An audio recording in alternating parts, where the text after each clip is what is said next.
Welcome, welcome. Welcome to Granny Owl. Oop, dropping glasses already. Some fun strokes going on in here. We're going to be definitely pushing ourselves to manipulate the daisy stroke here, okay? So I just wanted to let you guys know that all of the strokes I did in here, guys, maybe I'll show you down and you'll see a little bit better on the down view, was done with the same brush. I used a size 12 for all of this. Okay, so just what makes it look different is the amount of pressure that you're going to put on, how you load your brush, which direction your brush is going to be in. Are you leading with the light? Are you leading with the dark? Okay, so all of these feathers were made with the same size brush.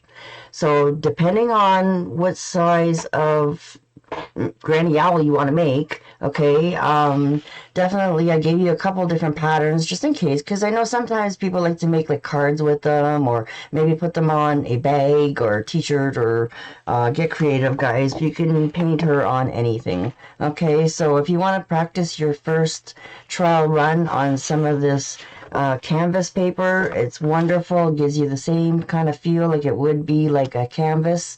And like I said, the first time to try them, play around with, it's always good to have something that's a little bit more, disposable if you want to just practice the first time round. And then if you really like it, you want to change it up and figure out what size you want to make it, then definitely then you have the option to recreate it.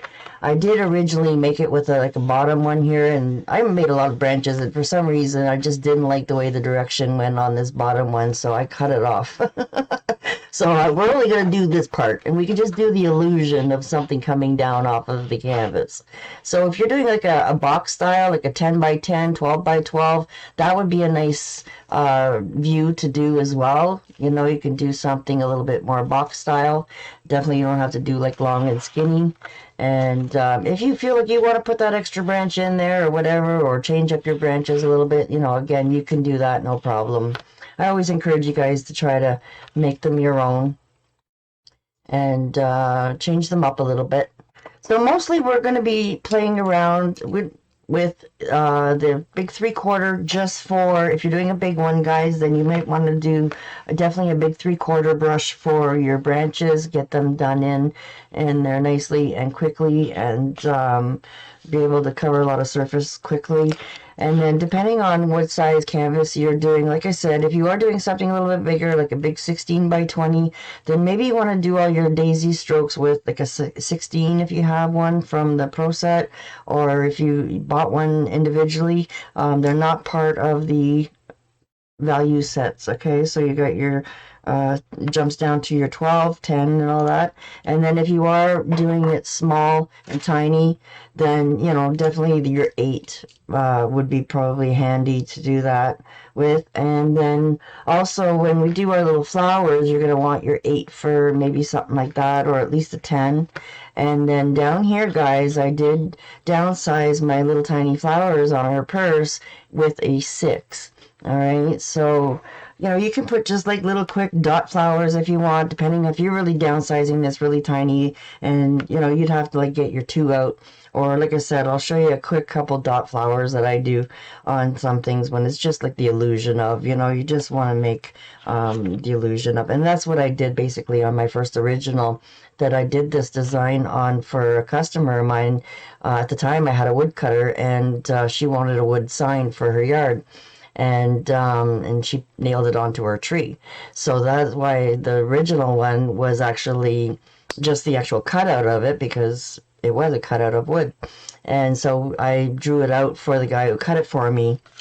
And if you do have somebody that cuts wood, then you want to do that, it's a great idea as well. You just have to kind of trace out, where the hat and the purse kind of sticks out, and then the general shape of her. And then I gave her some just bumpy feet at the time. I try to make it easy for my woodcutter, but on this design I was able to kind of play around a little bit more and do her toes a little bit differently. So again, just trying to give you some ideas. Where I originally came up with the granny owl was from Donna Dewberry had a pack where she had a fun whimsical owl. And so I decided, when I was playing around with it, my customer was by and she's seen it. She goes, "Oh my God, that's so cute. Can you make a granny version?" So this is how I came up with the granny owl. It was for recommendation from one of my friend customers that wanted a commission job done. So from that original design, I did make a little template for you guys, a pattern just with basic shape. And then, of course, you know, sometimes we do go out a little bit wider or whatever. That's okay. Just going to make her look a little bit more chubbier. It's just your basic template to get you guided in the general shape of everything and place everything out. All right. So for the first bit there, we're going to actually just get our canvases done really quickly. It's a real quick idea that I decided to come up with to give it like a faux finish kind of look and make it look like there's just lots and lots of leaves in the background. And what you guys are going to need for that, guys, is some plastic wrap. All right, we're going to have some fun and do a really quick background. And then while this is drying, then we can fool around and play around with some of the practice strokes. I'm going to show you all the different degrees of pressure that we have to worry about. And then we'll play around and practice a couple tiny strokes. And I gave you practice sheets already in your kit, in your work pack. So again, with all the strokes that are needed. So if you need a little bit more visual, print it out. Then you also have those to practice right on top of. If you have plastic or wax paper, you can put them right on top of my printouts, and then you'll get the general size, what you're trying to get from the pressure of how fat they are, how short they are, how, you know, how skinny and tiny little chisels they can come down to. So it is all about pressure, guys. It's a really great fun lesson to really hone in on your daisy strokes. And then also, like I said, push you a little bit more if you wanted to try the little tiny flower, getting those tiny brushes out and just create a couple little tiny cute flowers for her on the purse. And you can do these flowers in pink or purple or yellow is a hard one to multi-load and get the definition of the whites on the edges. But any of the darker colors like purple, or maybe you want it a little bit more teal. I use the cobalt for her flowers, but you know, you can change it up and make her flowers whatever color you like, maybe engine red a little bit, or you know, make it a little bit unique to your granny. Maybe your granny has a favorite color, and give you a little bit of a memory of her, or if she's still around with you, you can maybe even make this for her, and I'm sure she'd love it. Alright, so with the background, guys, I did show you some pictures. If you've seen the PDF, and you're probably looking at all those blotches on the on the picture, and you're like, "What did she do here?" Alright, so that's what I thought. Well, I'll just kind of throw a little picture in there of what I did, and I just basically threw the paint on the canvas, guys. I really didn't go and do any blending on my palette. I used the plastic for all the blending, and we just played around with 2 different colors. My throat is all itchy today. All right, so for the greens that we're going to talk about right now, you can use a thicket and a sap. All right, where'd my sap go? All right, so we really do want to play with all of these 4 greens today. Okay, so hopefully you'll have all 4, or you can try and make a little variation of them. So what our goal is to have the background a little bit more softer and muted. So for the background, I use the citrus and the thicket. All right, so a little softer colors. And then for those few leaves that we did for that pop up underneath the tree and on the branch, those I want to be a little bit brighter so that they pop up really like in the foreground a little bit closer to. So having that little bit darker sap and the lime green is really going to help you give it that little bit more brighter version. And then also, guys, what I might have even done, because it still might have not been bright enough for me, I added a little bit of daffodil yellow into my green as well. So anything that's going to help brighten it up for those leaves. So we just want no white, nothing, no yellow, nothing like that, just a citrus green, a nice soft light green for the background, and the thicket would be a great duller color If you did only have the sap, then, you know, definitely maybe use a little bit more citrus green so that that way you don't have a lot of that dark color in there. And then, of course, we're going to need some floating medium to help blend it all and have fun with this. All right. Okay. So if you guys want to get all your paint colors out, I may as well talk about all the colors for right now. So with the browns for your owl and also your tree. Now, what you can do to try to make your tree look just a slight different color than your owl is if you have the real brown and maybe a coffee latte, you know, something like that you can use for your owl. And then definitely we're going to put some white into it. So coffee latte would actually work for both. All right. It's just that middle color that would be really nice. And then if you wanted to warm up your tree a little bit more, then you can throw a little bit of orange into the mixture. Or if you have the Pablo, then you can definitely use that. And then the burnt umber is more a more warmer tone as well. Right? So you're keeping your cooler tones and your warmer tones a little bit separate. And then that way your owl will also look a little bit unique, right? And a little bit different tone because we are using browns for our tree. And then we're also using brown tones for our owl.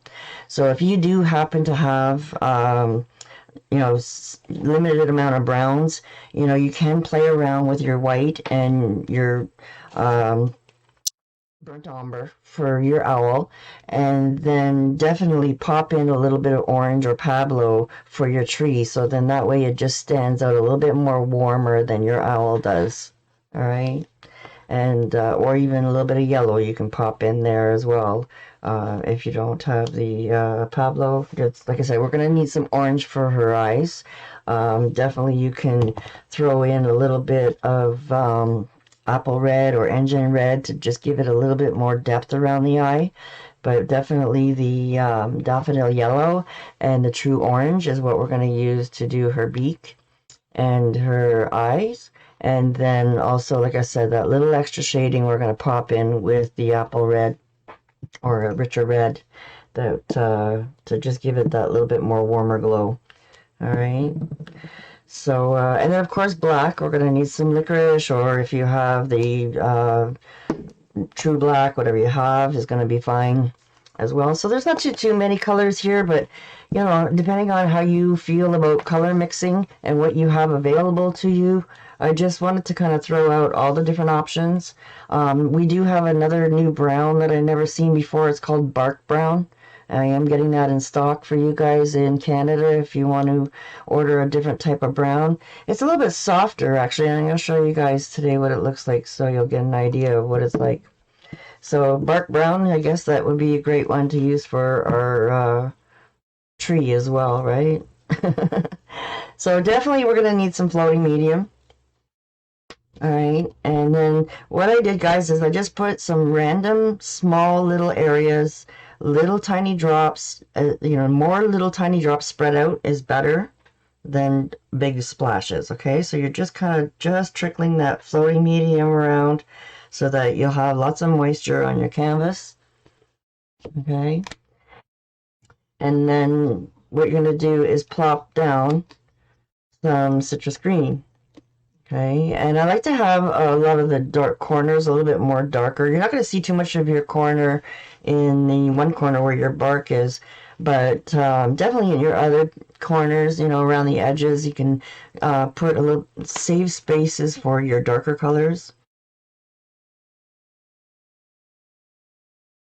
You know, some areas can be little spots, you know, a little bit more, a little bit less.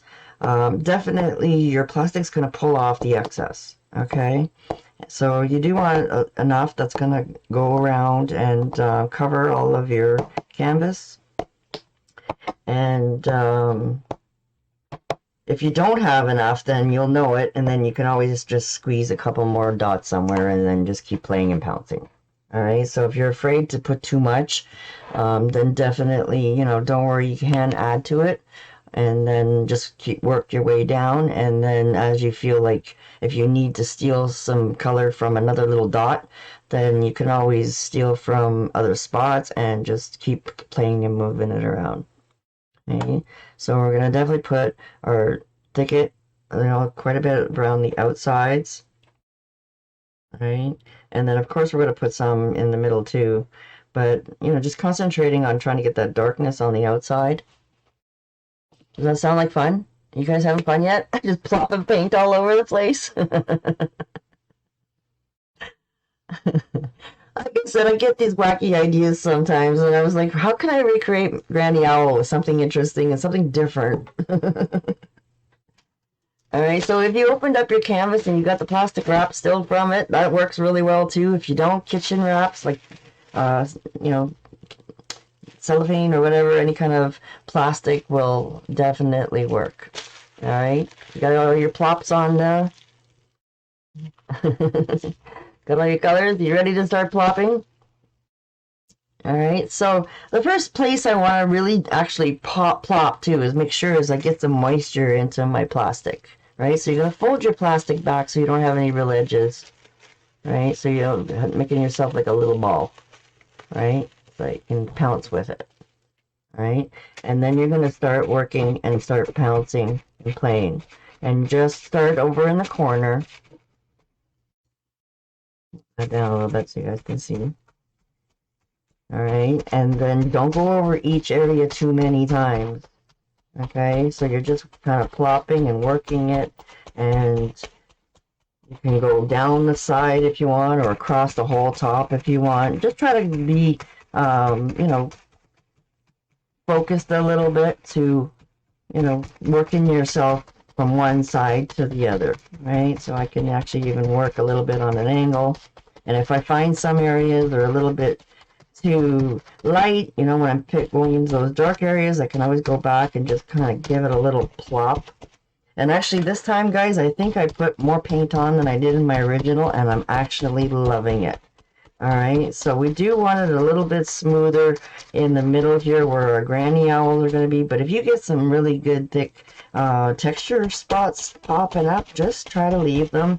Give them lots of time to dry, and then after our break, we might be around halfway through. We usually take a little break somewhere, and if your canvas is still not dry by the time we start doing our design, then we can always, when we have a little break there, we can always stop and grab the blow dryer and help it a little bit more. All right, so if you see any white spots where your canvas wasn't accepting, then maybe you didn't have enough medium or you didn't have enough paint.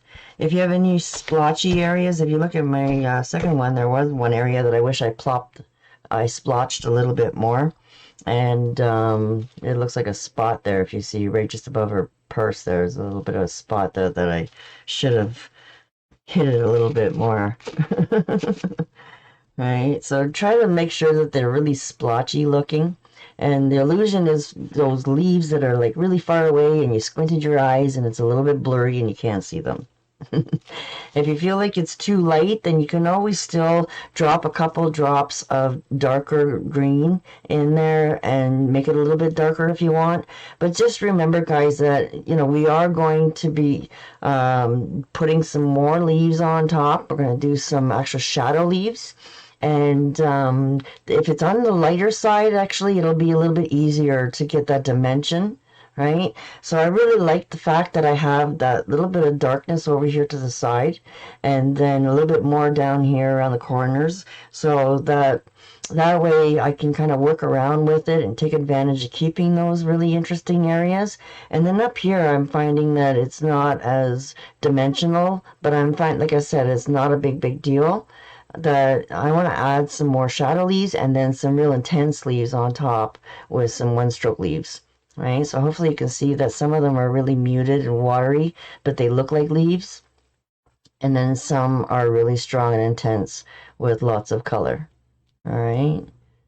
I have a new plate. I went and broke down and I said, okay, this plate is looking so awful and I have to spoil myself. I was spoiled with the new signature set of Donna Dewberry brushes, and I decided that I needed to spoil. I had a couple that I had bought for sale, and I only have two of these guys, so I had them on the list. I was going to let them go to you guys because I thought I can get more. But it's sounding like these might be just a special feature, these purple palettes and water containers and double loaders. And I thought, wow, I better grab myself one before, like, that'd be very silly of me if I had them and then I sold them on myself. So I only have one. I have a green set and I have a purple set that's left in stock for sale if you guys need them in Canada. But yeah, I finally brand spanking new. Look at that. Isn't that pretty? All right, so you should be done with your plastic. You can pop that into the garbage.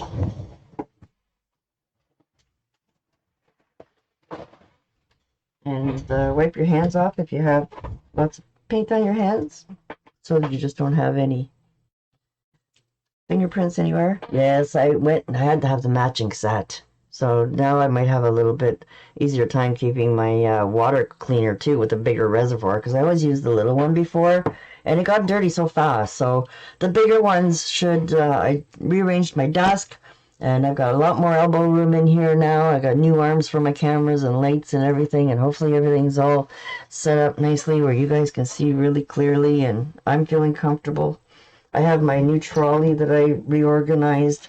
Retired from the beauty industry, I had a little trolley where I used to do waxing and lashes and stuff like that. And I was going to sell a lot of this stuff, and some of it I kept. And I'm sure glad I did because I've got it all organized. I'm going to take a picture and show you guys. I'm so impressed with my new trolley. It's got all my paints there, all my pure paints, all my enamels, all my regulars that I want to use up. All my multi-surfaces are in the drawer. It's like I'm feeling so inspired now because I'm so organized. It's just a wonderful feeling. So we're going to carefully pick this up and put this over to the side and let this dry, okay? So this one is definitely heavier handed than my first original, guys. I might have to, we're definitely going to have to stop and take a little break so that we don't have to worry about hearing all the blow dryers. You can always pop a leaf on anything that you don't like. All right, so I guess I will just set that somewhere so it's safe.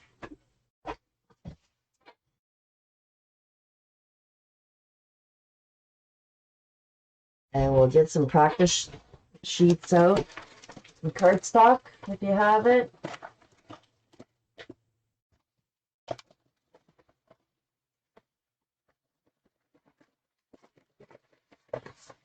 We've had to go and get a new package. You know, I always like to have gray paper because then you can see the dark strokes and you can see the white strokes. And yes, it's nice to fool around on black paper too. And white is definitely not encouraged. It's, you know, you just can't see the white when you're practicing with white on white paper. So gray is a really nice medium color that you can practice on. That's why I give you that extra sheet. If you don't have gray cardstock, then if you put that behind your wax paper, then at least you'll have a little bit of color behind it, and hopefully you'll be able to see your practice a little bit more. Okay. So we'll play around with our coffee latte.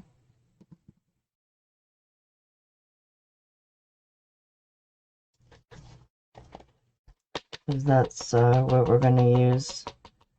I think mostly is what I use. Because I wanted that little bit darker color than the camel. And then true brown or whatever you want to practice with is fine. The bark brown is just a little bit lighter, guys. It's got a little bit more warmer tone to it. If you guys haven't played with the bark brown before. And then the burnt umber and the true brown are very, very close in how dark they are. It's just the burnt umber is just a little bit warmer tones, and the true brown is definitely a cool brown. Right? And then also we're going to definitely need some white.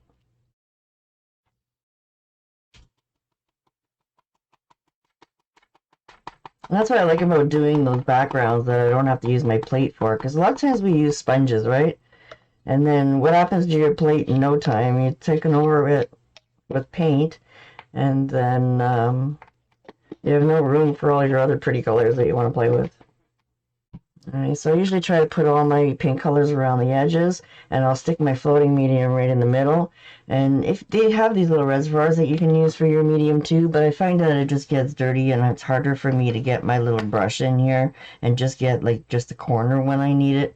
And as long as you're holding got your palette on the table, then it'll be fine. The whole idea of having these little holes on the side is when you're holding it in your hands and you're working on, you know, a wall or something, or you like to sit and paint at an easel and you want to hold your palette, then definitely, you know, you can, it's right-handed and left-handed depending on how you feel on holding it.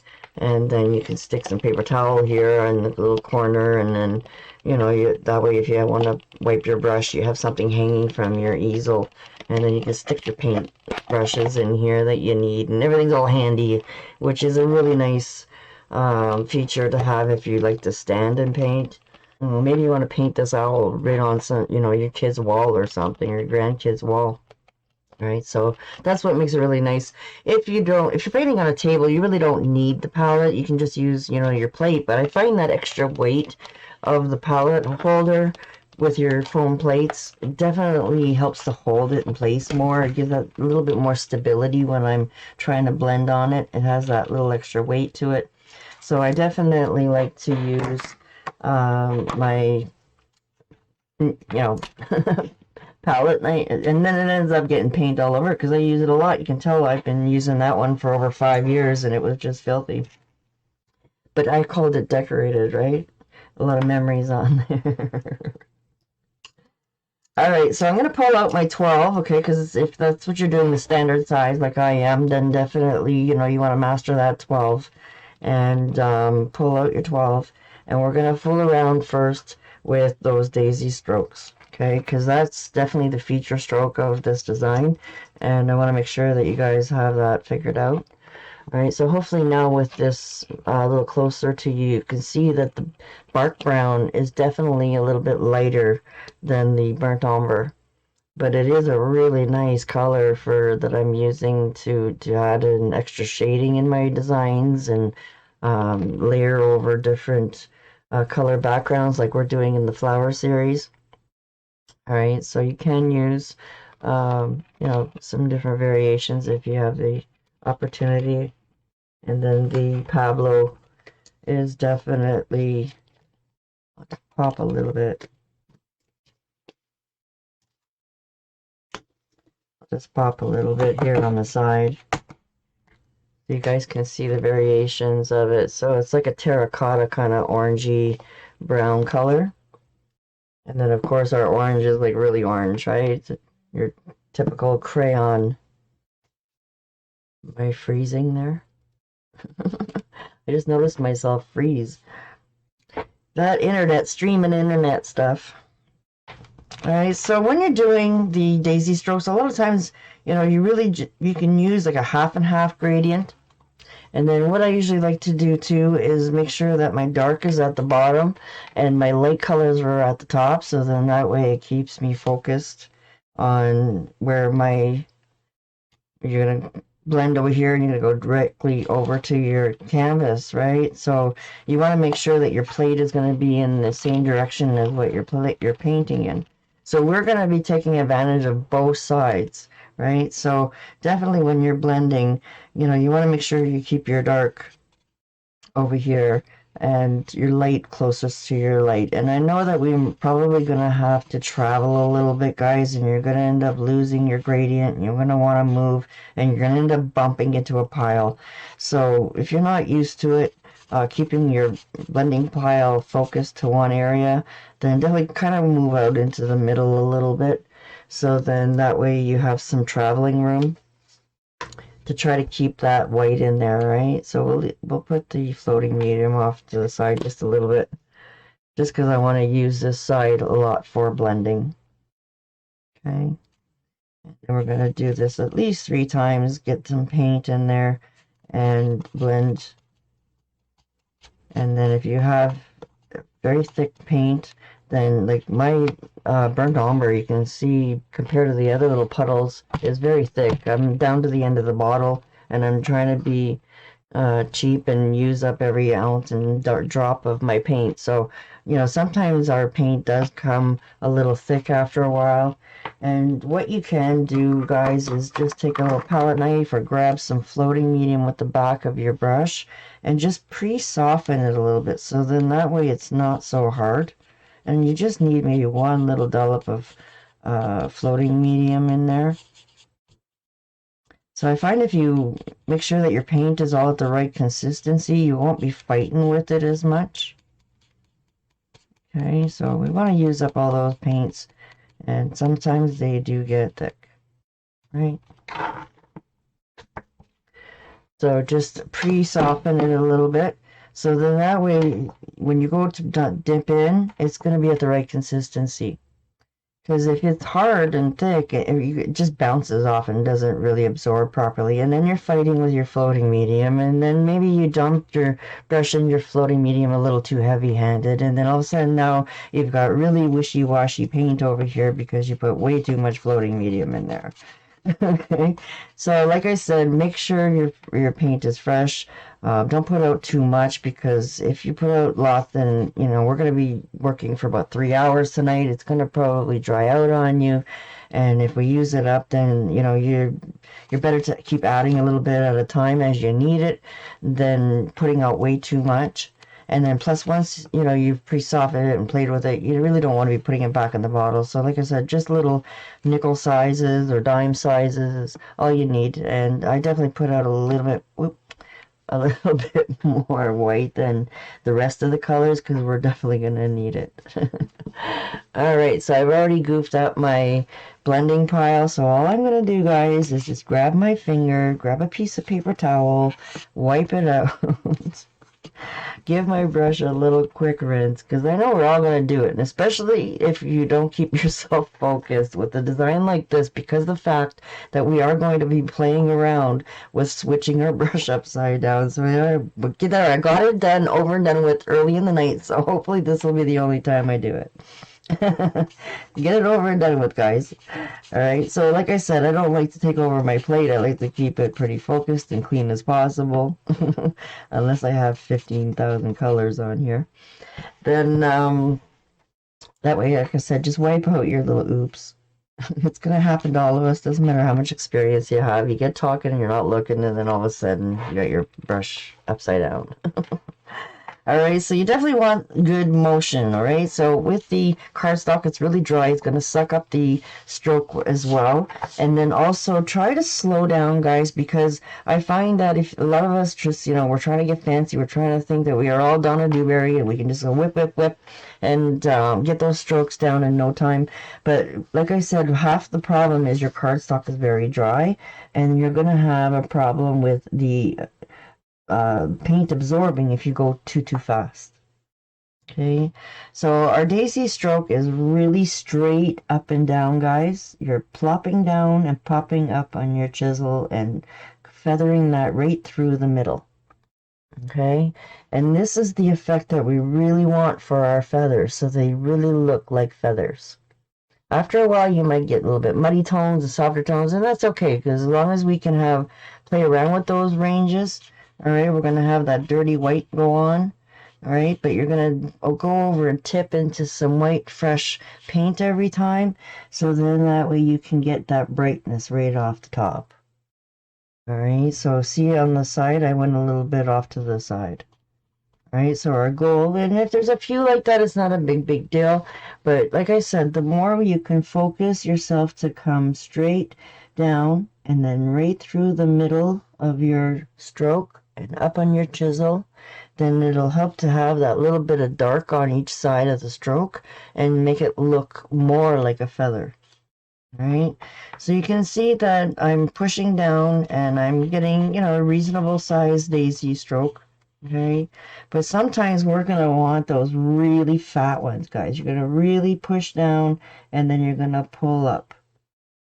All right, so it's all about pressure and then a little bit more floating medium. So a lot of those strokes that we do really fat are actually upside down with her wings. So you're going to flip that brush upside down and then pull the dark through. Okay.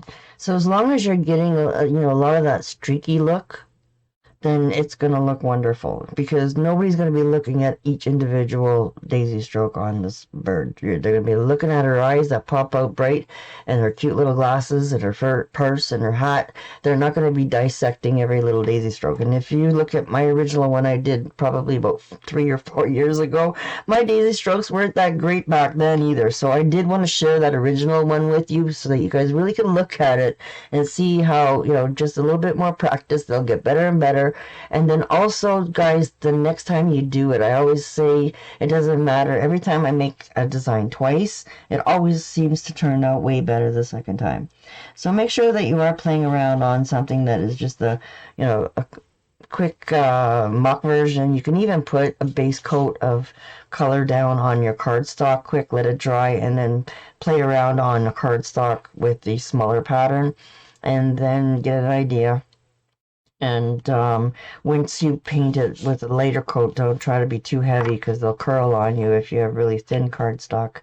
And once you have a good base coat down, then these strokes are going to be a lot easier than the dry paper itself, right? So definitely keep that in mind, guys, that you're just playing around on cardstock. And when I was trying to really push down hard, it wasn't letting me because the paper is just so dry. So then you need to even have a little bit more floating medium, and then what happens is sometimes they go a little bit more translucent.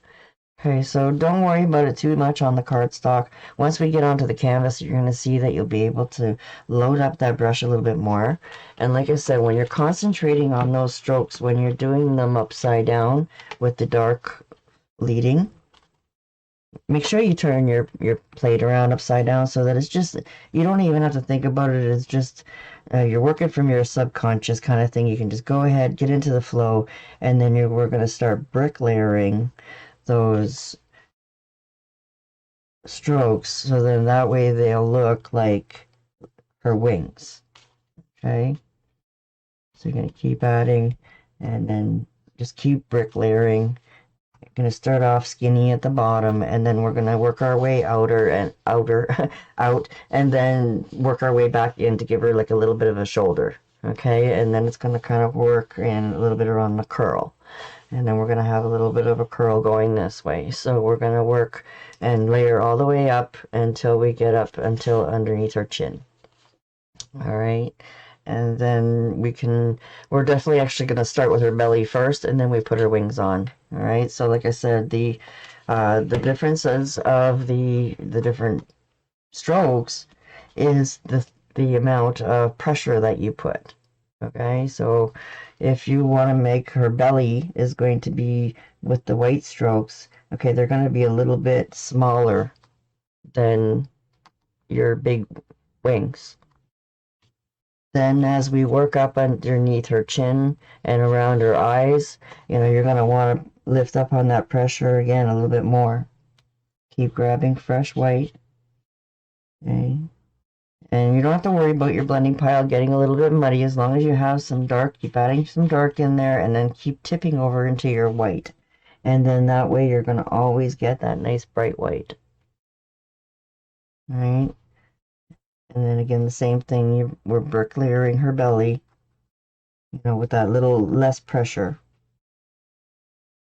Right, and then you want to make sure, if you have some dirty white going on at the bottom, I'm going to guide you along the way, and then I'm going to tell you, okay, now we need that really strong white, guys, okay? So there's a little bit of an area in her belly that, if you make that a little bit more of an effort to make it brighter, it'll actually stand out a little bit more 3D, and then you can have that dirty white around the edges, no problem. Just keep going in here and picking up that softer white. And then when you get into the middle, then we're going to really make sure that those strokes have the brightest white. All right. And then I play around again with her belly a little bit, and I slip my brush around a little bit, and I did add a few layers of dark ones in there. Okay, so I am going to guide you guys. I just want to give you something to play around with on paper. All right, so if you see you don't have enough moisture and enough paper, paint in there, you know, we do have to kind of tip and grab that fresh paint every time so that we do get that really strong color. But then sometimes you're going to want to have to take, you want that dirty blend that goes on in our pile that ends up soft, right? So it's not a big deal. So if you have some that trail away on you, just pick it back up and scoop it over and put it back where it belongs. So eventually you end up with this softer kind of camel looking color with the white and the browns. Right, so you can play around with that too if you want. Add those camels in there if you want to make them a little bit softer colors, and then play around with your really bright white for some, so that you know they're going to be a little bit different colors. Like the more you can make it variety, then it's going to stand out a little bit more natural looking, right? And you're gonna see those little darker strokes underneath her wings a little bit more, because you know nature does give us shadows, right? So you know then you're gonna just slowly get yourself a little brighter and a little brighter and a little brighter until you get to the very front of her belly. And it really makes a difference to make it look a little bit more realistic. Like I said, when I first started playing, I wasn't thinking about all these dimensions. So with the class today, I started looking at it more and more, and I'm like, where could I tweak that? And that's the exact thing. You guys got to learn how to audit yourself, play around, and see what you like, and then you'll see what you don't like. And what you don't like is such a learning experience, because the second time you do it, you're definitely going to learn from those experiences and then make them way better the next time. And with those experiences that I go through, like I said, I felt the same way. I've done this owl like about 5 times now. So every time I do it, I'm trying to make her better and better and better, right? Whether I make it a boy one, if you want to put a tie on him and, you know, make it a boy owl, then, you know, go ahead and put a hammer in his, underneath his wing and make it look like he's working in the wood shop or something. All right. So some of these strokes got to be like chisels, guys. Okay. So especially when we're going around in a circle around her eyes, it's just really touch, touch, touch, touch, touch. Right. So you got to make sure that you're really comfortable with those daisy strokes. All right. And all the different pressures that you're going to need to make it look really neat. Okay. That sound good? A little bit more challenging than you thought. Some people are like, oh, that's too easy for me. I don't want to do that. Because I've been challenging some of you guys with some really hard ones. But again, I'm always pushing you guys to make yourselves better, even though they're beginner friendly. All right. They are. This is a really fun and easy one. But, you know, I always like to give you that little extra about design and color and shading and highlights, and definitely color blending. You know, I love playing with different colors and different tones. And, you know, the easiest I can do it with 2 colors, the better, right? So you don't need all those colors if you don't want them, you know, or don't have them.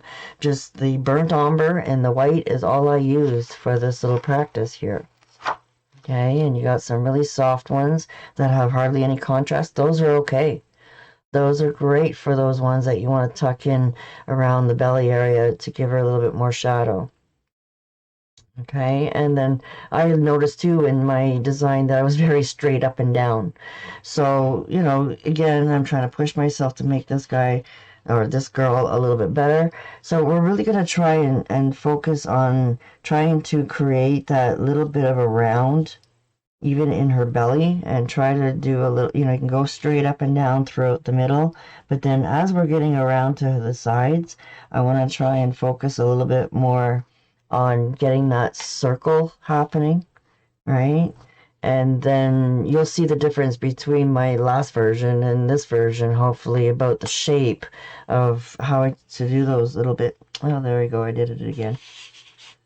The shape of putting that little curl into your daisy stroke.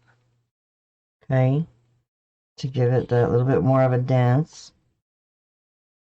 All right, so if you guys are really, really new to one stroke and you're having a hard time with any of these strokes today, definitely jump on the my intro program. I've got 12 courses now that are part of a big ultimate package deal, and the first 6 is a part of an intro package that if you just want to start off with the first 6 that you can jump on as well.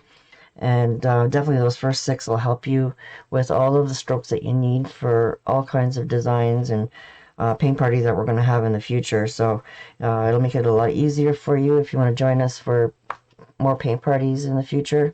Definitely to jump on the basics of it all, right? How I deconstruct it and broke down the science of it so that you guys can really practice a lot of different ways of doing a lot of these strokes. Okay, so if you want to pop out down a little bit of your sap green and your lime green, because we really don't need the other greens anymore. Okay, so we're going to use sap and lime.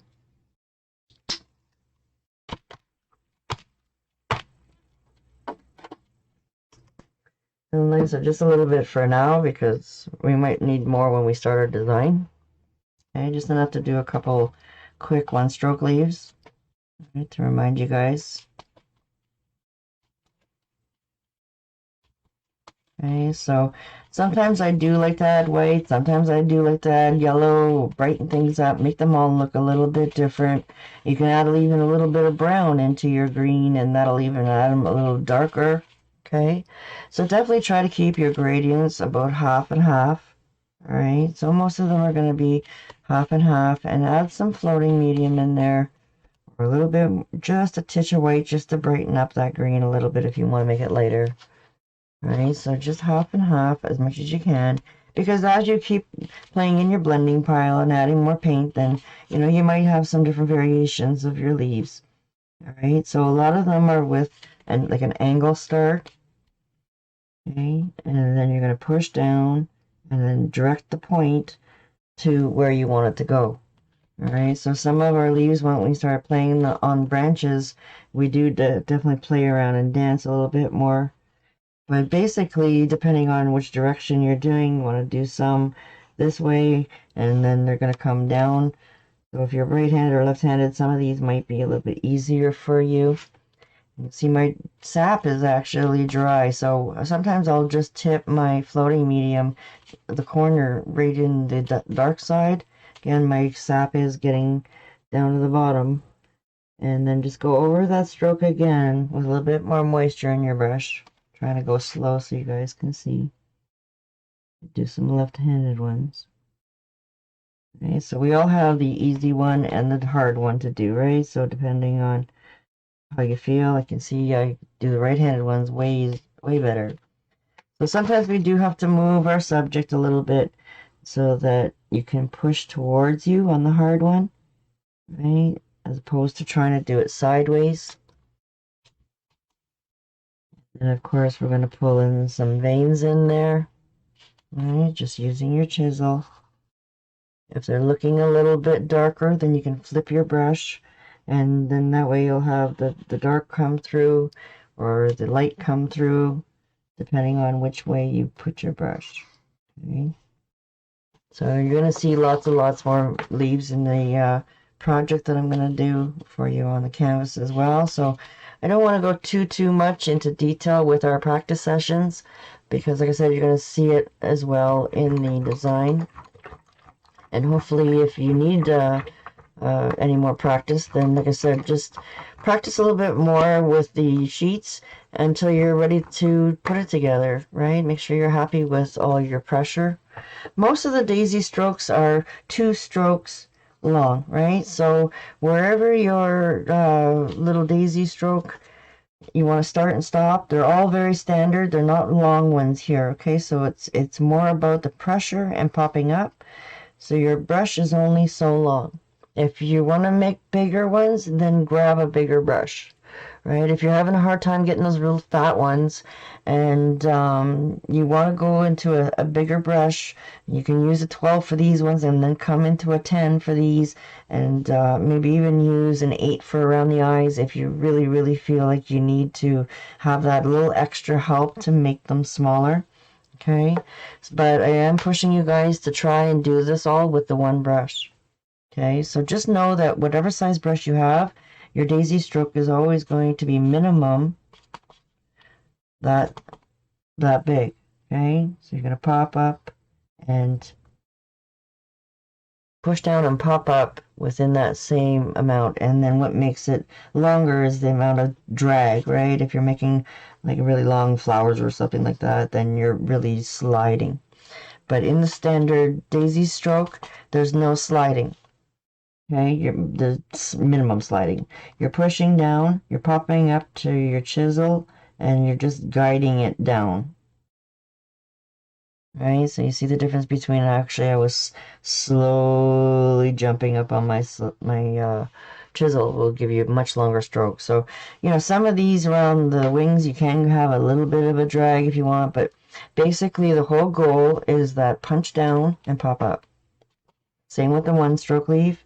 You're punching down, directing, and popping up. Alright, so there's no sliding.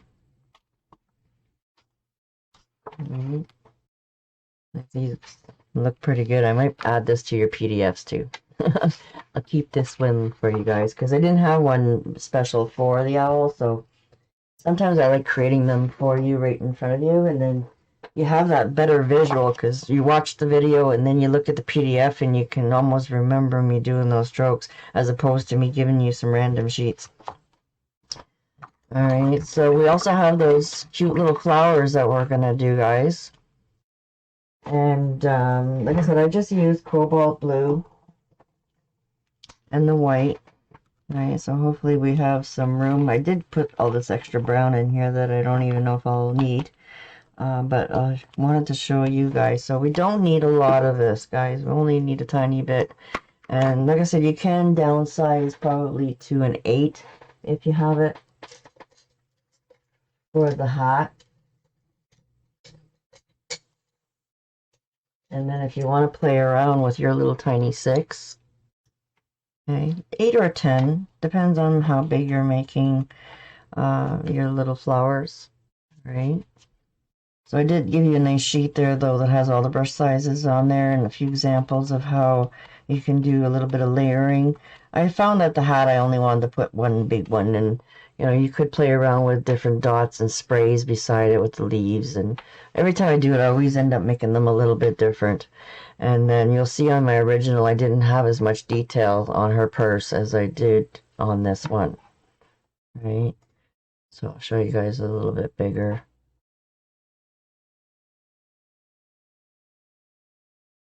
Alright, so we put a few strokes on the outside and worked our way in a straight little line so I could put it on an angle on her purse.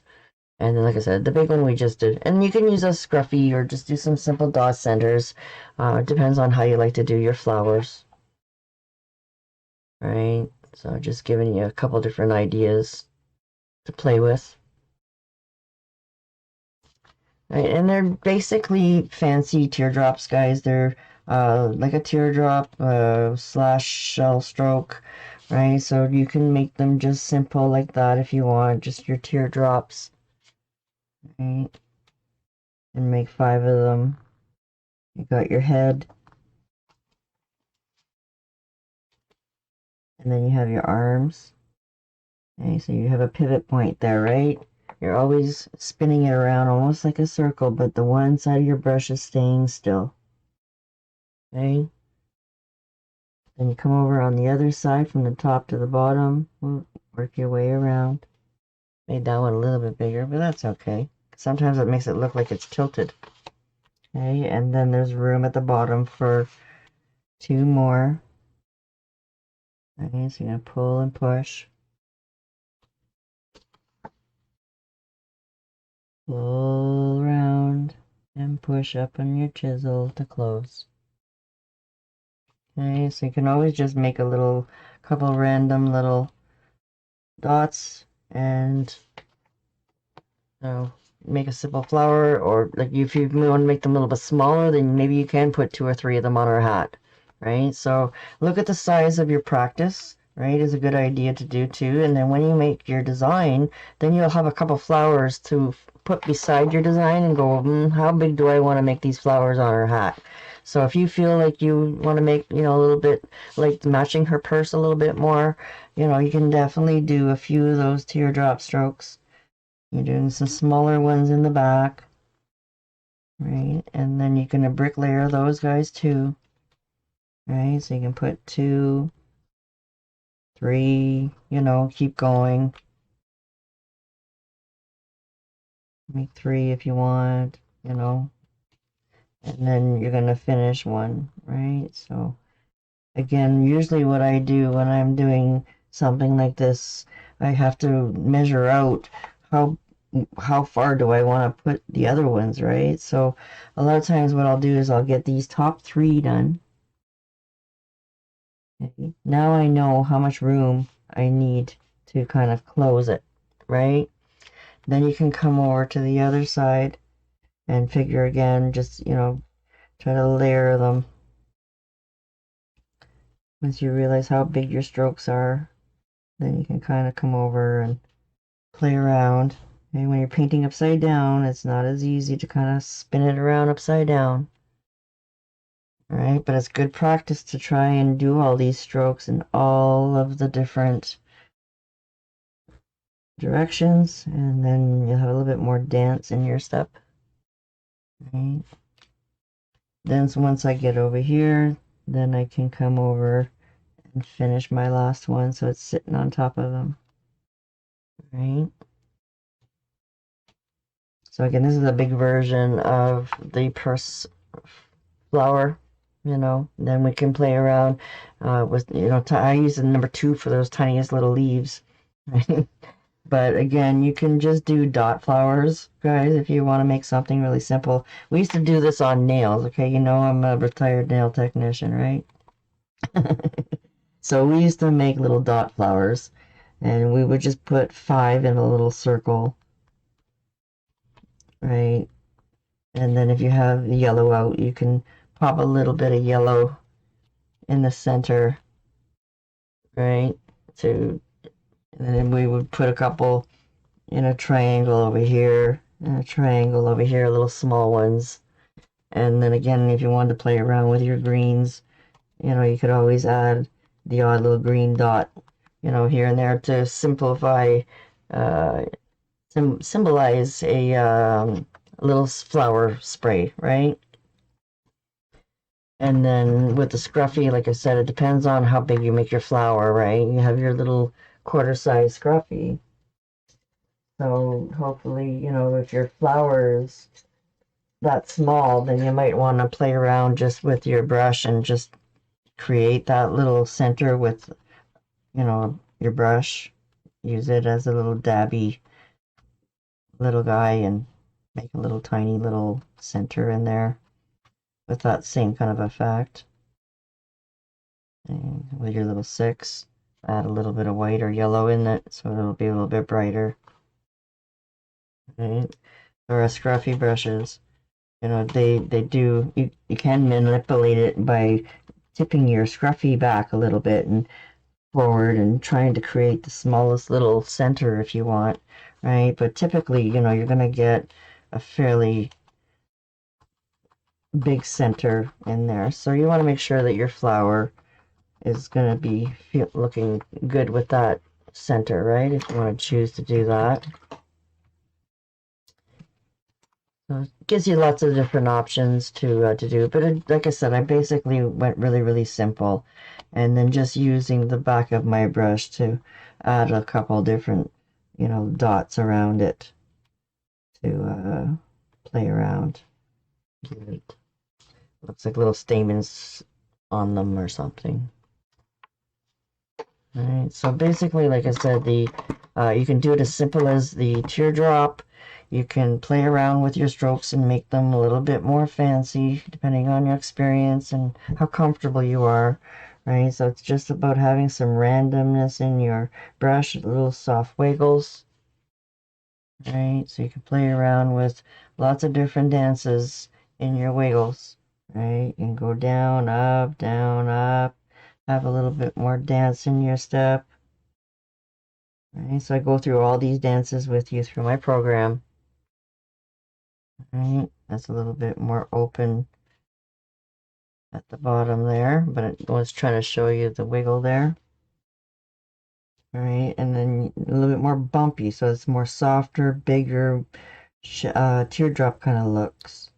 Right, so a little bit more fancy teardrop. Right, so you're just going more bumpy. Right, so it depends on how you feel. And once you get into the flow of them and you do a few of them, you know, usually they'll all look a little bit unique, right? So some will be small, big, random. Right, so it really just depends on how much you want to play with your flowers. Right, so you can do like a simple teardrop or more fancy teardrop, roughly filled teardrops. Right, so they're a little bit tighter and smaller, more fancy teardrop, where this one's more like your typical shell strokes. Right, so just to give you some options on little extra things to play with and practice tonight with.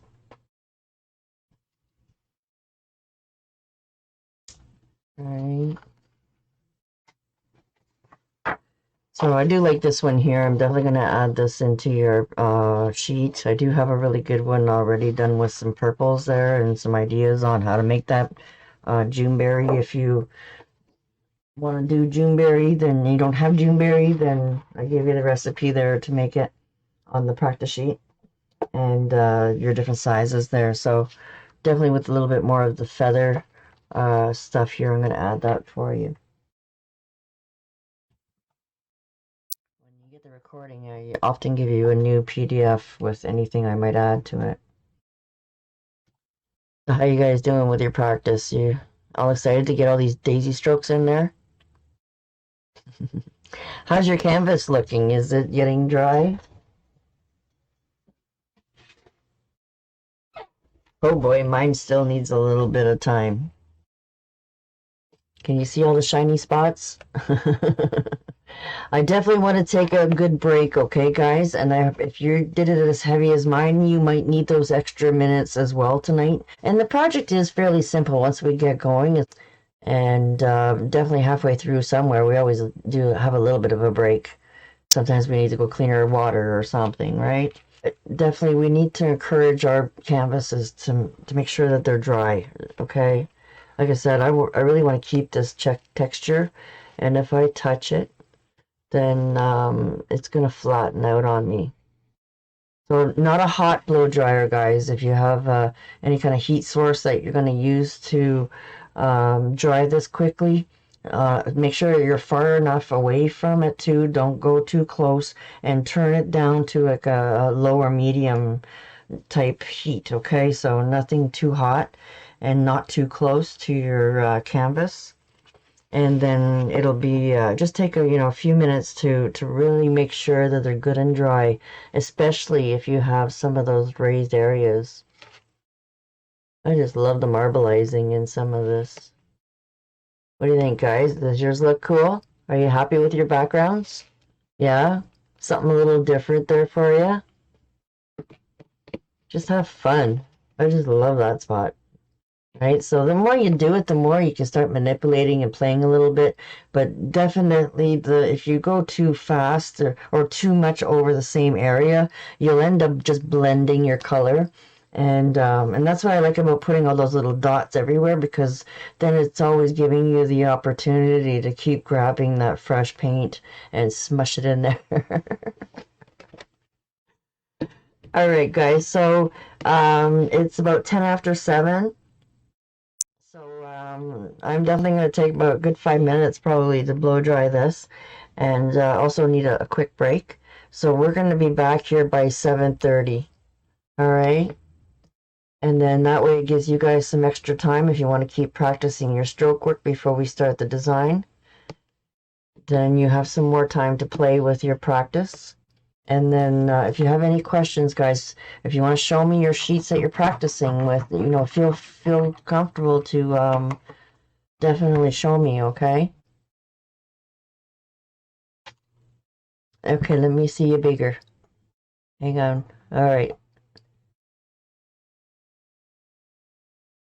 Awesome. Yeah, I saw quick.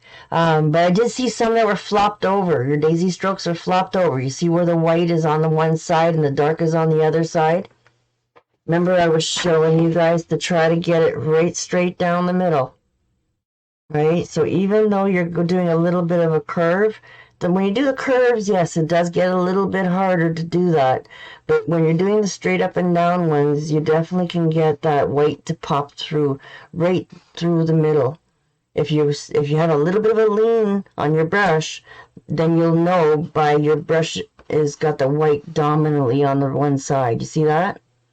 This one here is on one I leaned on. So when you're pushing down on that daisy stroke, try to be more straight up and down and push straight down as opposed to a little bit squishing your brush sideways. Because I've seen a lot with the white on the one side, and I only seen it very quickly, so yeah, see, you dominantly have a lot of them that are white on the side. So you've got a little bit of a lean on your daisy stroke. Try to stay up straight up and down. Try a few more and show me while we're on a break, and see if you can do a little bit better on the right through the middle of it. You're popping right up on that chisel and sliding it right through the middle. This is my bad one, right? Where I've got a lean to it. If you have a lean to the left, then you'll have the white on the left side. So depending on how you're heavy-handed on your lean, you'll have a dominant white side and a dominant dark side. But if you're straight through your chisel, straight through the middle, you'll see that it's coming right through the middle, and you have a little bit of dark on both sides of that daisy stroke. You see the difference? Do you have a few of those? It's where you went straight, straight, straight. Okay, so I'll give you guys a little bit more time to practice with your daisy strokes and make sure that you got your chisels going right through the center, because it's really going to make a difference when you're doing feathers. When you're doing flowers, it doesn't really matter so much, but you really want that extra little streakiness to go through the middle for these feathers.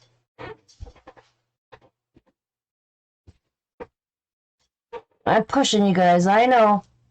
But do your best, right? And just know if this is your first practice, then forgive yourself, okay? You're only going to get better and better and better. Go ahead and play with the design and on a cardstock, or like I said, even a cardboard box, guys. Got a big rice box, big cereal box, cut it up, use the inside of the box, put a good base coat, play with this background technique, let it dry really good, and do a mock version on a piece of cardboard. Like anything will do, just to play and practice.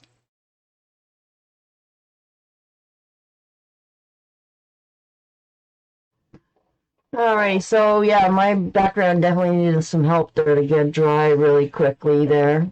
And like I said, with the heavier paint that I put on this time, it did give me a lot nicer marble effects to it, but you gotta definitely be patient to let it dry or help it along with this type of technique compared to, you know, our regular sponging looks that we do. They usually dry a lot quicker, but like I said, I've got some really nice texture going on. I've got some really nice marbleizing going on in areas that I really like.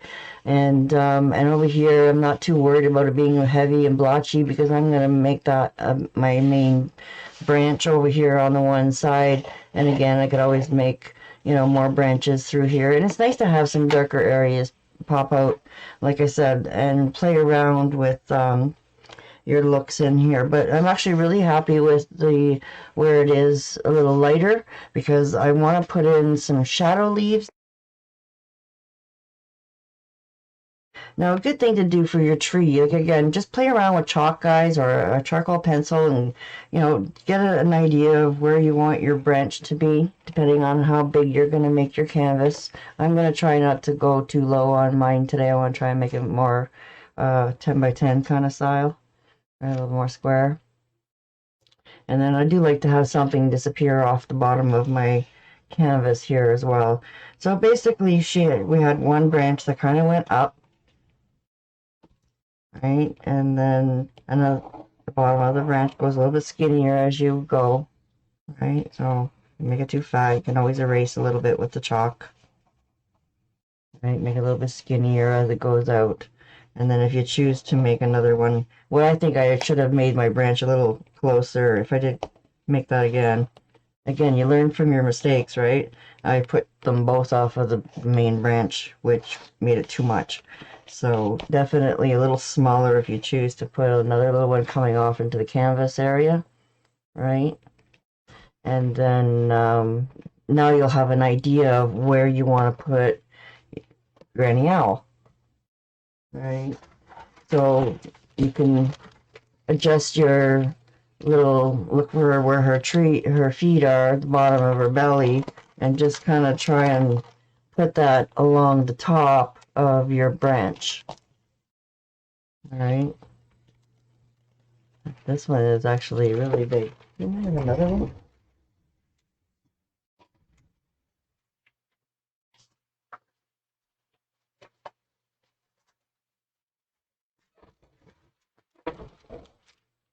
Sorry guys, I did make two patterns. One was smaller than the other, but I don't know where it is right now. I'm gonna maybe have to freehand her today. So if you can't print, then maybe you'll like me freehanding her today. Alright, so let's pop this over to the side, and then that way you can see it in the corner. Alright, because basically, like I said, it's just placement and a guideline, right? So you gotta figure out how big you want to make her. Alright, so I'm gonna place in her hat, right, which is just a basic U-stroke here, comes out and underneath. Right, so again, maybe a little bit smaller. Okay, and then her face is going to come out underneath, and then her wings, right? So you're going to make that a little bit fatter, and then you can come up into her little points where her wings are going to go. Okay, and then you'll have her belly area.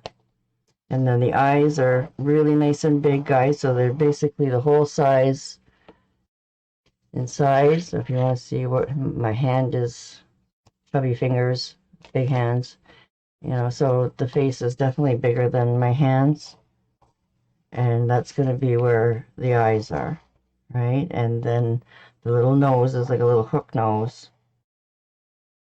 right? So you just put that in there for placement.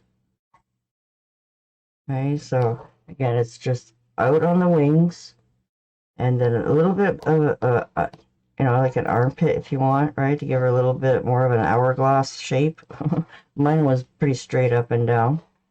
So again, we're trying to make this maybe a little bit better, so if I have this to guide me, I was just following my other pattern last time. Alright, so just a little bit of an S movement. And then this is where her feet are going to come with a couple of different strokes there. Alright, so it's not too hard. Just a little bit wavy with the hat. Alright, so right between your eyes, I came down with a little bit of a curve, went back up, and then back out again. Alright, and then on this side is where I tucked a little purse. So it's just her little hamstring, and basically a box for her purse. Right, so then we're going to sandwich them in with her wings. While we're working, we're going to leave some room for that purse to pop in there. Okay, so now that we have an idea, that if you feel like it's too big, then you can always use the smaller pattern, or maybe attempt to draw it yourself. Like I said, it's not too hard with the placement. Right, just to guide you on size, and then the daisy strokes are what's really going to create all of your design. Okay, and then we'll, even if you did the design with the glasses and everything, most likely you're going to cover those glasses. So even if you're using the pattern, guys, don't worry about, you know, the eyes, the glasses, because like I said, we're going to pop them on top of our daisy strokes after. And you won't really see those lines anymore anyways. Okay, so that's basically all the lines that you're going to need is your main hat look. Once you start painting, it usually comes a lot better than your drawings if you're not a good drawer. right? So as long as you have a guideline is what I always say. Okay, bring that up maybe just a little bit more. Make her face a little bit bigger.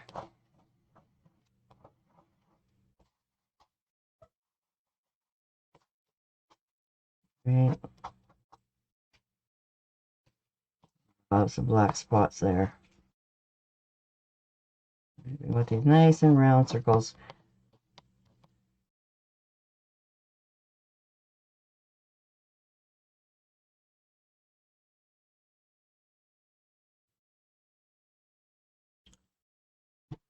I'm gonna get you a little closer so you guys can see it.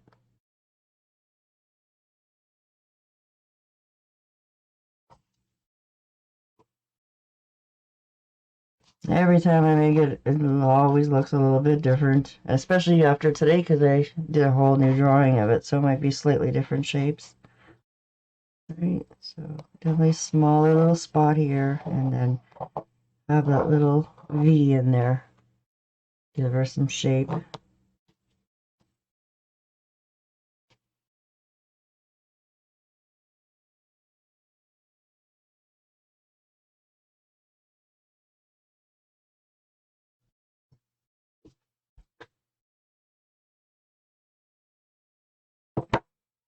So we're going to use a little bit, like I said, if you want to create a warmer blend, we're going to use our big 3/4 brush and start putting in the browns for the trees.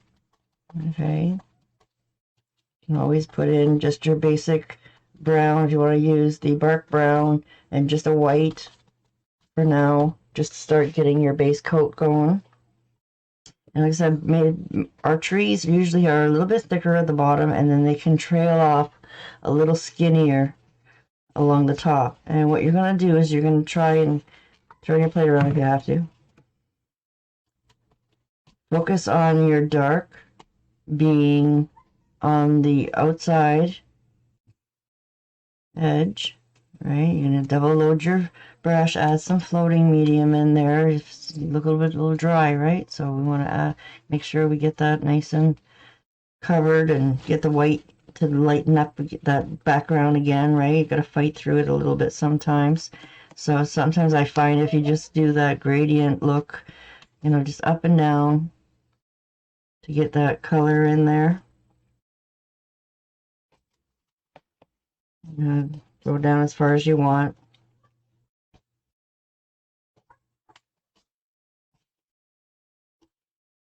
Grab some fresh paint and go slow so you have a nice straight line. Well, not necessarily straight because trees can be a little bit wonky, but you make sure that you have the nice coverage along the edge.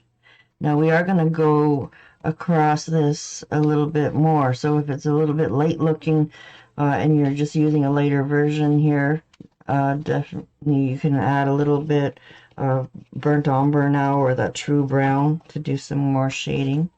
Okay, because this bark brown is definitely a lot lighter. Okay, so I can adjust that P of yellow into your burnt umber, and this will probably create this color. Right. Like I said, we're not really worrying about any streaks right now. We just want to get that white in there a little bit and start our line. Right. And add some more floating medium. And then we're going to start doing the tree branch. Now, what I suggest you start doing too is our brush is big, your branch should be pretty big. If it's making a smaller version, then definitely go down in your brush sizes, guys. So what our plan is, what I want to add a little bit more to this one, is you're going to double load your brush in a way where you're getting that coverage in and you're getting the dark along the bottom, you're getting the light along the top, and you're getting just a slight lighter version in the middle here. Right, so just keep playing with it. It's not a perfect gradient, that's okay. Just a soft little variation, right? So you have that dark brown that's coming along the top. Go slow. Set that top one first. And go really along where you're planning on underneath her feet. Right, her feet are going to sit right on the branch after. Okay, and then once you have the top set, then you can turn your hand around a little bit more, add some more floating medium as you need it, and then guide that branch a little bit out, skinnier, right? And then you just flip-flop through your branch to get it covered, a little bit base coated, right? So you don't mind that white in there a little bit right now because, like I said, it's got to fight through that green. Okay, and we're going to do some more shading. So we flip-flop your little bit of lightness right into your main part of your branch. So then now you got this little V starting to happen right here. And then you're going to add a little bit more shading. Keep adding that brown in there, and then pop over and give it a little bit of a Y. Okay, so we want to make this a little bit fatter. We can. Okay, let's play with it a little bit and just a little bit into your edge there so it looks like it's growing off. All right, so I did make that a little bit wider the first time, I think, because I just felt like I needed it to be. It was so big and in your face, oversized, that it needs just a little bit more width, just right there. Okay, so it gives it a little bit more of a crook in there. That's what I was trying to do with the other one. I was trying to give it a little bit of a crook, but there's too much going on there. Sometimes we overdo it, we get a little excited, and then you learn, right? So again, if it's still looking a little bit green, you need a little bit more coverage. And what's really cool is I'm starting to see the texture from my background through it too. So it even makes it look more like a real barky kind of look. Happy accidents. Sometimes you just don't know or you're unsure. And then the second time I went, let's go for it. You're getting cocky now. And then all of a sudden you're like, wow, that actually looks really cool. I like it. But actually, that was in my mind the first time when I was doing it. I was hoping to get a little bit of texture, and but I think I was a little bit lighter handed with the amount of paint that I put down, and the thickness and the amount of medium. Maybe I had a little bit too much medium, right? So definitely I've got some really cool texture going on here. All right, and then I'm not going to worry too much about a big one here. I guess just a little one to stick out. Okay, so again, we're going to put that dark down. Turn your brush around so you have the dark on the bottom again, and just kind of flick it out. And hopefully it's going right off your canvas. So if you choose to buy a canvas to do this design, let this branch come right off, and unless you like to put like a broken part to it or something. Okay, so a little bit skinnier than your main one, so you fatter illusion, and a little medium, and then a little smaller. So again, we're going to come right up into our branch, right, and then add into that branch, right, and then try to go back and forth and blend them so they're like going back into each other, okay, back and forth into here, and then just pop that into there. Just playing around with your dark on the outside. And then you can soften your little entrance there a little bit. That's what happened. I made it too curly last time, so I'm not too worried about this bottom branch there. Just let it disappear right, kind of off.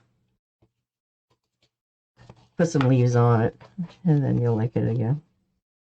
Okay, so hopefully by the time you played around and got all this covered, you should be getting a little bit dry over here so that we can still add more paint. Okay, so now we want to add that little bit of streaky look in there and a little bit more coverage, and we're going to try and get that dark along the outside of the edge of your canvas.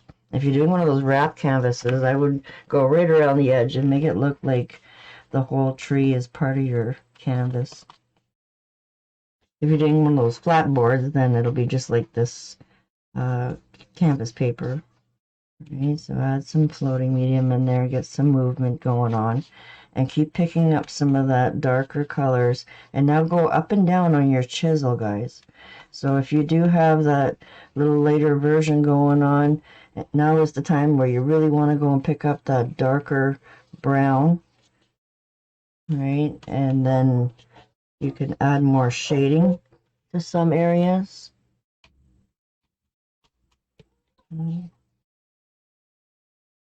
add some little streaks and movements into your tree. Now, you don't have to get too specific. If you really want to have like some little knots in there, then you can definitely, you know, get into some more detail. You know, pretend that there's his home in there. You know, something like that. You know, doing like these little subtle V's. And if they're not coming out very strong, guys, I would just leave them and let them dry, because we can always go back in and intensify those little areas. Just get a nice feel and flow going on with some of your streaks. And then the best thing to do is just let it dry, right? And then you can always add more little streaks of white or highlights or shadows more after. Okay, so definitely we want to have the little bit of the lighter look in the middle. Definitely want to have that darker right underneath where her bum's going to be. Right, so like I said, if you want to make a little darker version of brown, then you can always add just that smallest amount of black. If you want to make a little bit of variation of depth, okay, especially underneath where she's going to sit. Right, and then we're going to use that dark to kind of streak through. Right, try to leave it modeled so it's got movement and just some irregular colors going on. Okay, so it's starting to look a little bit more like tree-like. And then you can always make it a little bit darker, or you can always make it a little bit lighter if you went too dark. Okay, so best thing to do is just try to let it dry sometimes if it's starting to get too muddy.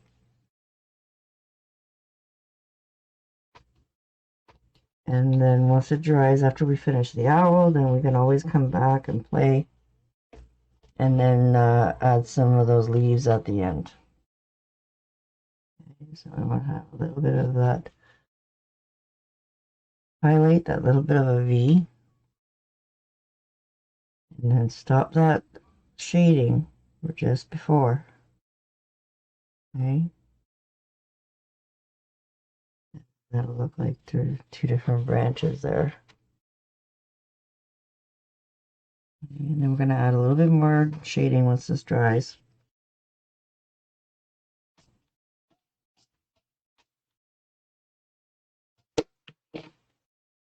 Just fixing the top here, smoothing it a little bit.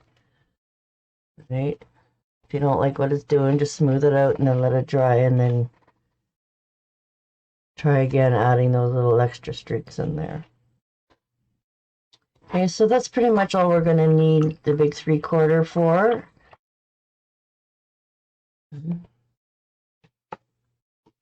But with the 5-class series, I'm slowing down on the evening ones too. I'm only going to have 2 in May. And then plus we have a lot of work that we want to do around our house with renovations. And start cleaning stuff out.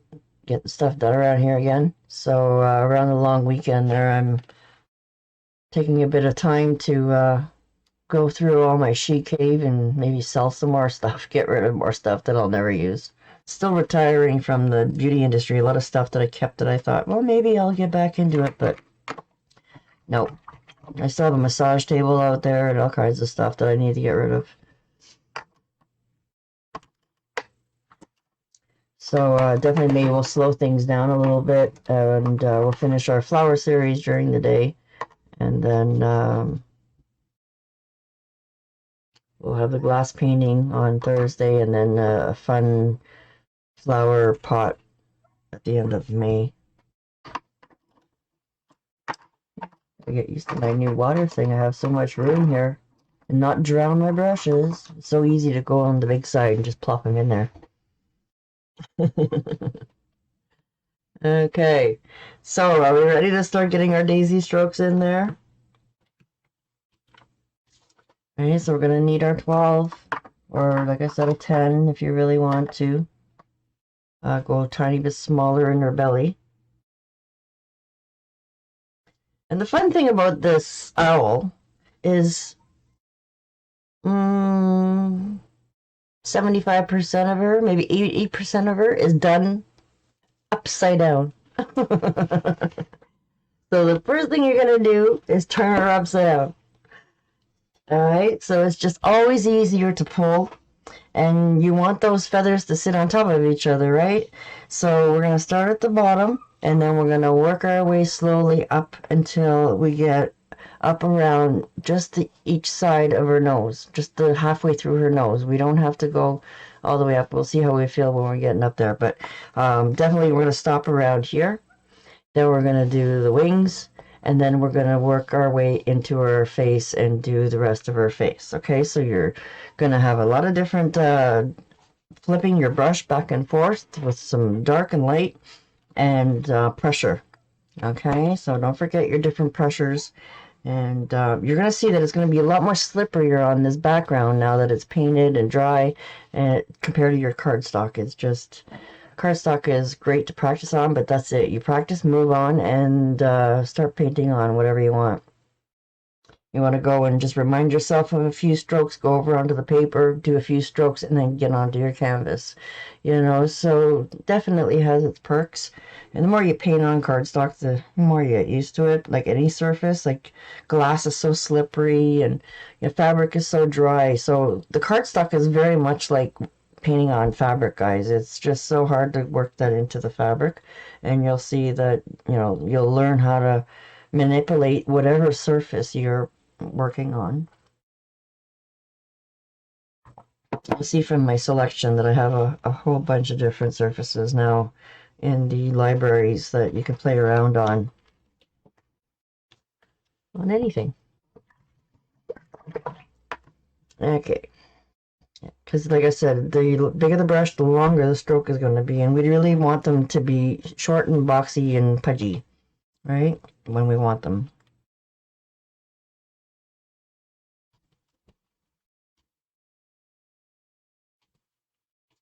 Okay, so our first few strokes at the very, very bottom are actually going to be upside down, right? So we want that little bit of shading to start going on, right? And then also her feet too, guys. You want those strokes to kind of sit, her feet to kind of sit underneath. All right. So those are just 3 little ticks that I did, right? Trying to make them a little bit skinnier with then the feathers, right? So they're just like small little feet underneath there. Okay, and then I added a little bit of shading afterwards. I wanted to put a little bit more goldy tone on her feet. And when I had the orange out, I actually just touched it and I added the color into it. So don't worry about the warm tones right now. Just get the white and the brown in there and the shape of her little toes. And then we can always add another little extra tone in there after. I'll show you how we can sneak that in there. Okay, so we definitely want our white and we want our dark brown. And right underneath her feet. Okay, so you have one set of feet here, one set of feet here. So you're going to try and, you know, spread them out a little bit. Sometimes it's good to do the middle toe first so you have room. And then try and make them a little bit smaller on the other side. And then you maybe curl a little tiny bit, you know, try to make her toes look like their toes. And I am slightly leaning a little bit on the side, guys, for her feet. All right, so that way I can get a little different shading. All right, so remember you guys were probably doing it by accident. All right, so I'm doing the middle one first. A little bit of a lean to the side is okay for her feet. Right, then I'm going to do a little smaller one on this side. And again, trying to curl it a little bit differently. All right, make sure you're getting your white and your dark in there. If you have to go over it again, then to brighten it up. The one thing that you do have to make sure is that you're happy with the way it looks and the coverage before you carry on and move up. All right, so at any point you feel like you're not getting the strokes that you're looking for, then let it dry a little bit and then go over it again and do it slowly, guys, okay, if you're not feeling confident. But if you have enough paint, you have your blending pile really good and focused, because sometimes it does get really muddy after a while with all those daisy strokes because you're constantly squishing your brush. Okay, so you're using your chisel and you're starting over on the side to try a few and to do the dark ones around the top, the bottom a little bit. And this where it doesn't have to be super dark, guys. If you wanted to tone that down a little bit, a little softer brown, you can definitely, you know, use that little softer brown gradient that's happening in your pile here. Don't pick up any fresh stuff right now, right? So it's going to be really soft. And then you're going to make that main layer of petals to go all the way around and sit on top of her feet. So if you have to move down a little bit. And what's nice too, guys, is to stagger that layer. Come one a little bit lower, one a little bit higher, lower, higher. You know, do that now where you're adding that little, it's not so straight across. Okay. A little bit of randomness. And then you're going to kind of checkerboard that all the way down, up towards her. Okay, so you can see that they're a little bit smaller, right? So then I know I could press way more for her wings. Right, and you can do a couple layers if you wanted to with the softer blend. Okay, you move back a little bit. So that way you're just still at the end of where your white is, so it doesn't all munch together. Right, so have some randomness, some high ones, some low ones, high ones. You kind of play with the last one is setting where you should be, right? Try to have some little bit of play there. Okay, so we only need 2 rows of the darker one.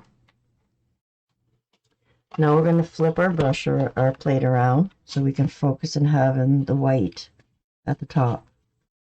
And again, if we're a little bit dirty white, that's okay right now.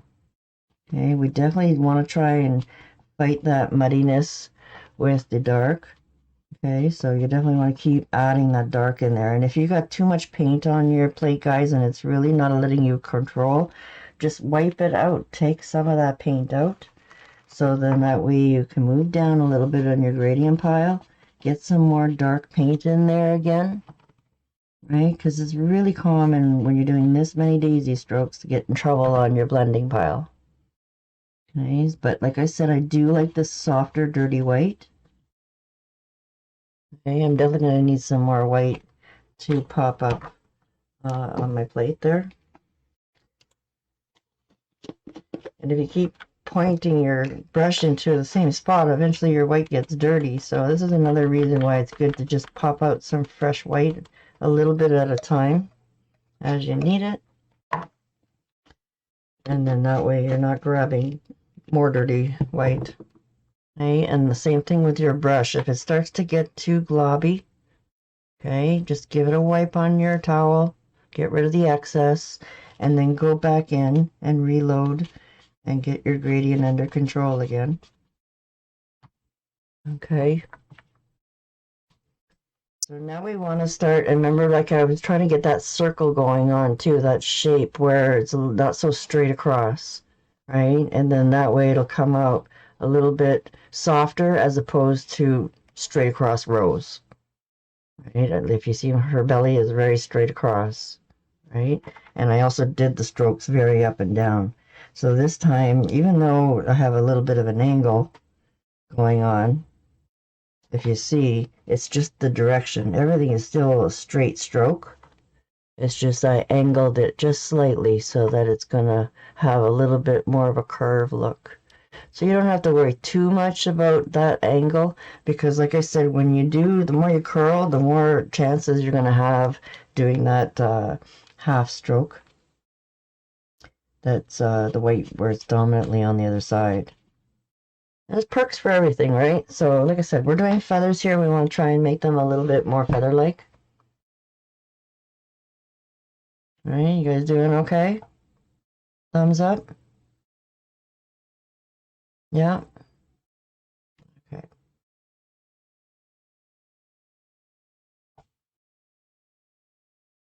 I'll go a little closer here for you.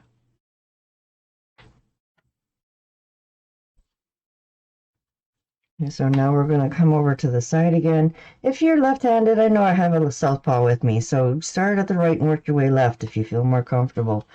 Definitely doesn't really matter one side to the other, right? Just have that little bit of an angle, okay?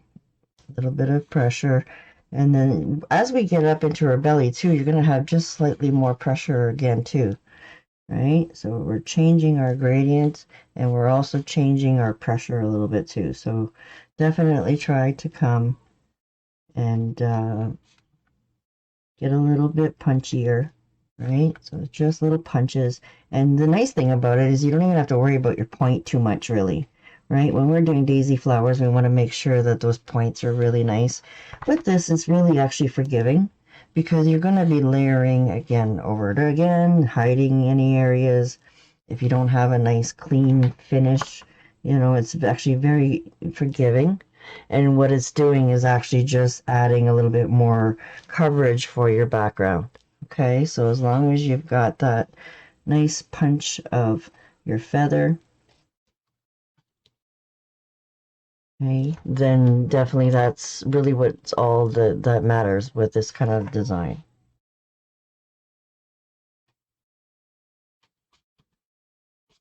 Okay, and again, we're gonna come, there's 2 layers. So her nose is about there, so about halfway in between her belly. So I did about maybe 2 rows like this, or scattered kind of 3 rows, right? So now I want to just pop in a slight subtle dark layer, right? Just to have some different movements in her feathers. Okay, so you can just pop in that light layer of dark.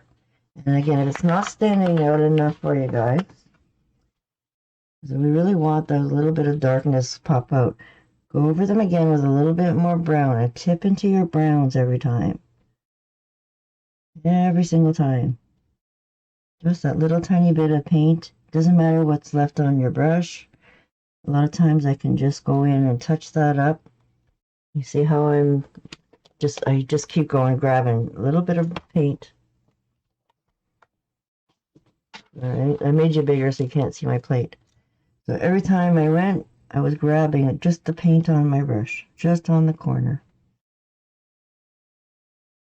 Okay, and not worry about what's there. Okay, still got some 2 colors going on. I'm still getting some light coming up. All right, so now we can go back and turn around. All right, go back to our white. And I slowly now want to get a little brighter and brighter. Okay, so now we're going to come a little bit different, a little bit punchier. Okay. Not too much paint. You don't want it to be globby. Okay, so if you do get some globs, some heavy areas, then a lot of times I'll just touch it lightly, pull some of that paint up and kind of soften that glob. Maybe a nice breast kind of, big kind of feathers there, right? Remember where our nose is ending. Right. So now we want to slowly start getting smaller as we move up into our chest. So I'm going to wipe my brush because I'm getting a little bit globby. All right, so you want to make sure that you have control of your paint on your brush when you're getting smaller, because if it's too globby, then it'll be harder to get smaller. Okay, so smaller, that means you have to do more strokes. And we definitely want to have it nice and bright, so it's not standing out enough by this point, guys. You have to tip and grab some fresh white every time to fight through that brown areas. Okay. And like I said, on the outside, you can be a little bit darker. Right, so you have your darker ones here.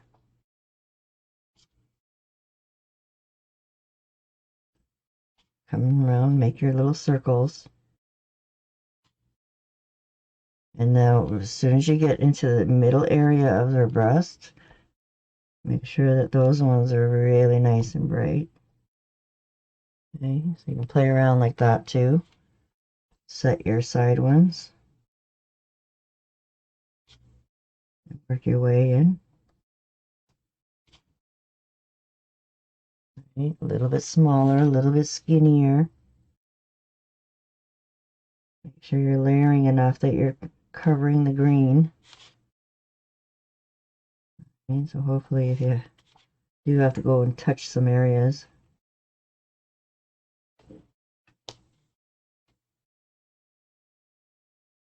Okay, and then our shoulders. Okay, so you want to come around. And this is where we're going to start adding a little bit more dark brown around the edges here. Okay. So don't go over too wide.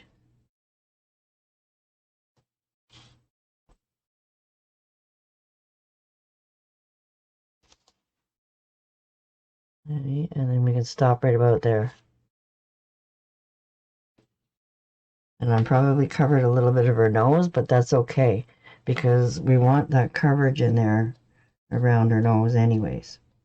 Okay, so if you want to just touch that, you can, just to put some of that color in there, and then when that dries, we'll put some more daisy strokes on top of it.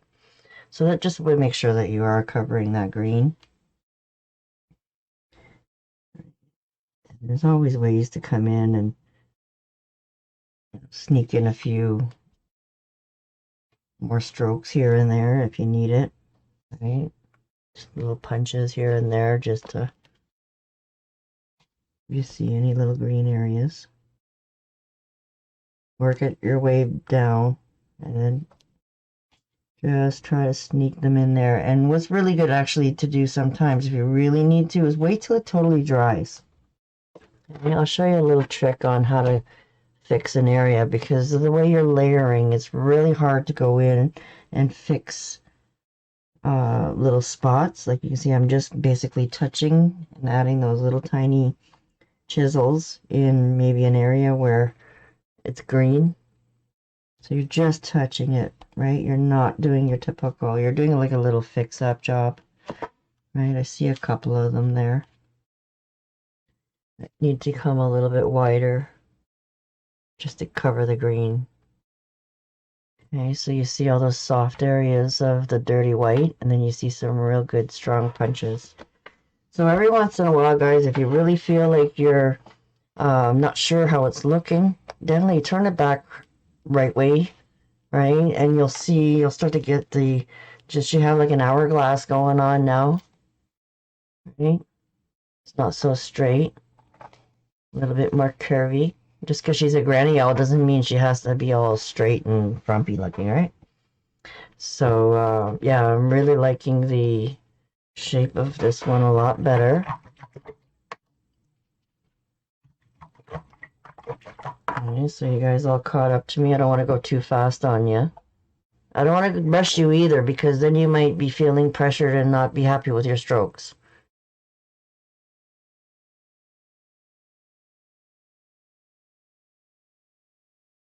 Okay, so you see, I'll just recap. We did 2 layers at the bottom with a dirty brown, not the strong brown. Then with a dirty white, we did a couple, 2, 3 layers with brick layering, right? Then turn it around for 1 row of really dark brown. And then we started the next row with a dirty white, and especially concentrating the dirty white on the outsides. Slowly working your way in with brighter, brighter whites.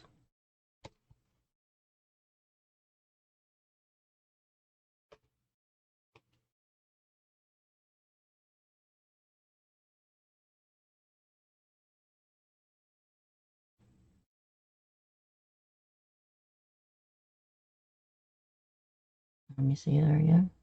Yeah, it's looking good. Nicer shape, eh? With a little bit more of a curve. Yeah, got the curl going on. Good.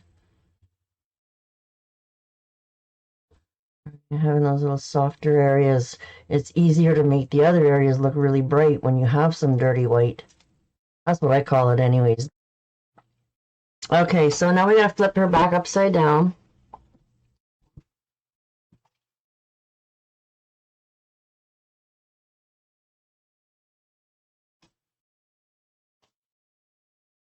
Okay, so we're gonna start on the wings and catch up to that area now. So we definitely need to have our,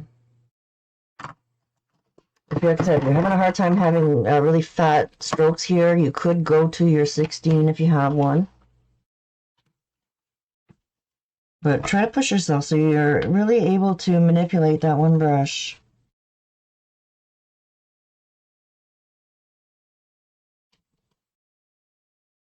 Okay, so just the burnt umber or the true brown, whatever you want to do. Like I said, we are going to add some more warmth into the tree, so it'll be definitely a little bit cooler looking with just the white with that on the bird part. Okay, so we want to come down a little bit lower than her breast. I'll just show you guys on the original again for placement. Okay, so we want to start those few of her little fingers that she has down at the very bottom with a little bit of a curl and a punch into the side and slowly curl your way up and around to her shoulder area. Okay, so it's just slightly lower than your first row is where we're going to do it. And we can just barely come over the top of the branch a little bit, and it can definitely make one side a little bit lower than the other. They don't have to be perfectly symmetrical. All right, so she's sitting on a little bit of an angle, so maybe her one wing is sitting a little bit differently than the other because she's holding onto her purse, right? It all makes sense when you think about that, right? I know I'm wacky. But yeah, you know, you gotta have a story behind what you're doing, and then it all comes together. All right, so we're gonna come down a little bit lower onto our branch. Okay, make sure you're picking up that good strong brown, and you're really pushing hard. Okay, so we're getting that much bigger stroke than we were doing here.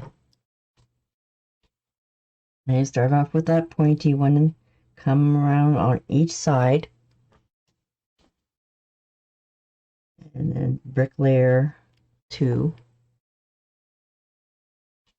And then you're slowly going to get bigger.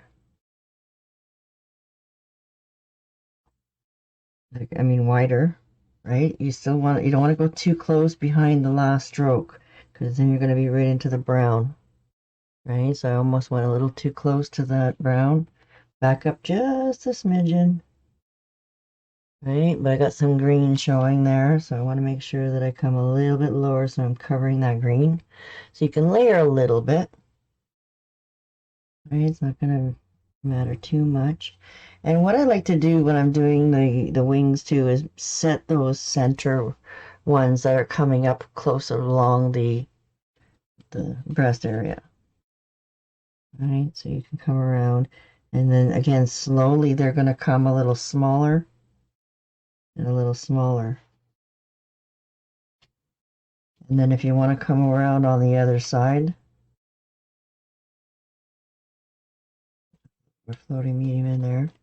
Okay, we can come over on the other side and just catch up to it, so you're kind of doing both sides a little bit at the same time. Right, again, there. So remember her little purse is here, right? 2.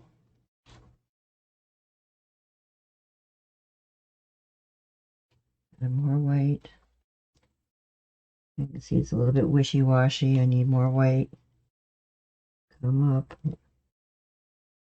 You're just barely going over your other strokes. Some of them might get covered at the tip. That's okay. Right? So it's all about coverage and getting rid of that green. Up a little bit. Another row. Keep tipping into your brown. Make sure that you're getting... Now there I grabbed a sloppy white, but you know what? I'm going to leave that there. I like it. Alright, so forgive yourself a little bit, guys, alright? So again, the bottom ones are a little bit dirty brown a little bit, but then you definitely want to make sure that you're coming and you're picking up some of that dark brown now too. Okay, so again, my brown was old, and I'm running out of it. I'm trying real hard to empty the bottom of this paint so I can open up a new one.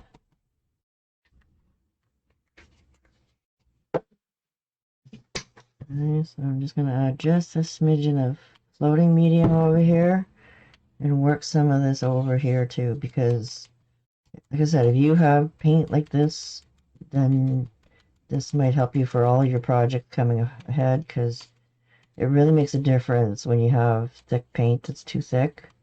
And every time I try to tip to make that little edge dark, it's too thick, right? And then you end up picking up too much or not enough to make a difference. Right? So definitely making sure that your paint is in a good consistency.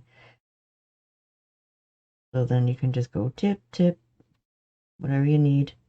Okay, depending if it's dark or light. Okay, so in her little purse, you want to have some of her feather looking like there's something in there too, right?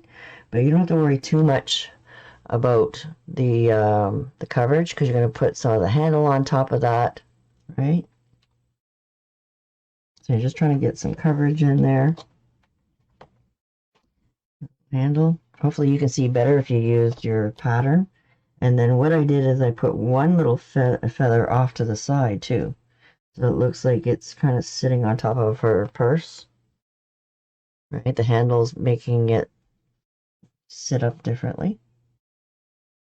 And then you can work your way back now a little bit more straighter, like the rest of your design is now. And so now I'm doing side loading into my puddle. Always grabbing fresh paint. Okay. Again, we want to do the outside. Can do a little bit of the outside too. Set those shoulders all the way around the edge of that line for shape. And just slightly smaller, slightly smaller. And you can have the dirty brown around the outside, so it looks like it's further away.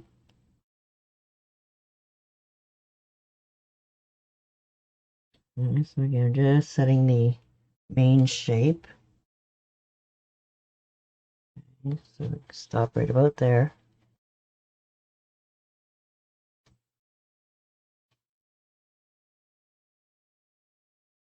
Like I said, I told you we were going to be doing lots of traveling. Alright, so again, pressure down here, nice and big. We're in the middle, and definitely keep picking up dark. Make them random.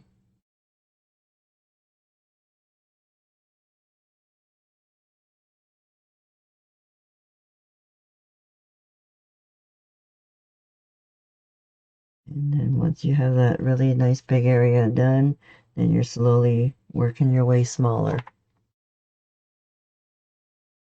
Okay, so in here I need that really good big area with the dark.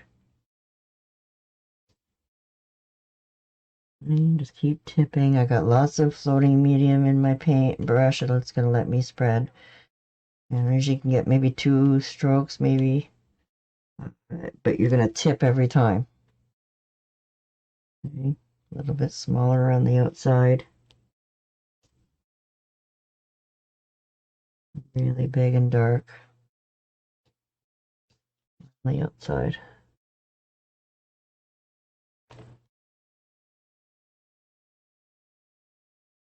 Slowly work your way up. A little bit smaller on top of the shoulders. You really make sure you keep adding that white in there because it'll end up looking all dark with no dimension, right? You gotta keep putting that white in there too. Okay. And then keep going smaller and smaller to the top of the shoulders. And sometimes I'll put a little couple sideways ones because this is where right underneath her cheeks. Okay, you're going to come in a little smaller, and then you're going to go back out wide again. Okay. So we want this to come right up and finish all of her shoulder. You're going to slowly work yourself into the face. Okay, so we want this to be maybe a little bit darker. You know, you can have your dirty brown that's not so brown. A little bit lighter versions. Her cheeks are coming out here. Okay, so you're coming around in a circle. I know it's maybe a little bit difficult for you guys working upside down. I'm trying to make this as easy as possible for you. So if you follow along, and when you get the recording, just stop me and start me. And hopefully you guys will be able to. Okay, so now we're trying to do some upside down ones, which you could probably flip it around at this point and try to do more in the angle that you like. Okay, so I'm trying to remember where her hat is. Okay, so hopefully you guys still have your pattern lines. I've been wiping on my chalk so I can hardly see it. Okay, so her hat is somewhere in here. Okay, so I'm right at the bottom there. Alright, so now we're going to be doing some chiseling around in a circle around her eyes, and you probably go into her hat area. So it's not a big deal because you want that coverage in there, and then when we do the black over it, it's going to cover everything. Just try not to be too globby when you're doing your strokes on any area that you want to cover with her hat, right? So you're just getting the color in there. It could be just, you know, a little bit of dirty white and gray, right? So you're just basically, you know, getting that color in there very lightly, right? A little bit of dirtiness. And you're coming up all the way around. And I'm not even doing any really chisel marks right now. I'm just kind of doing some little pounce effects. Just enough to get some soft color in there. Okay. Now definitely we want to add a little bit more darker strokes in there for a second round about behind her cheeks because we still have lots of room still. Should have another at least 2 more rows that are going to be underneath her eyes. Okay. So we want that little darker variation in there too, right? So you want to add a few darker ones now. Okay. Try to make them a little bit consistent.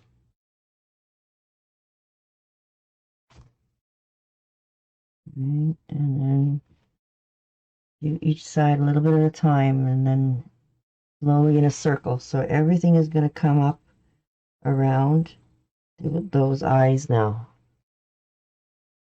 Okay, so you're slowly going straight, coming up her nose a little bit straight.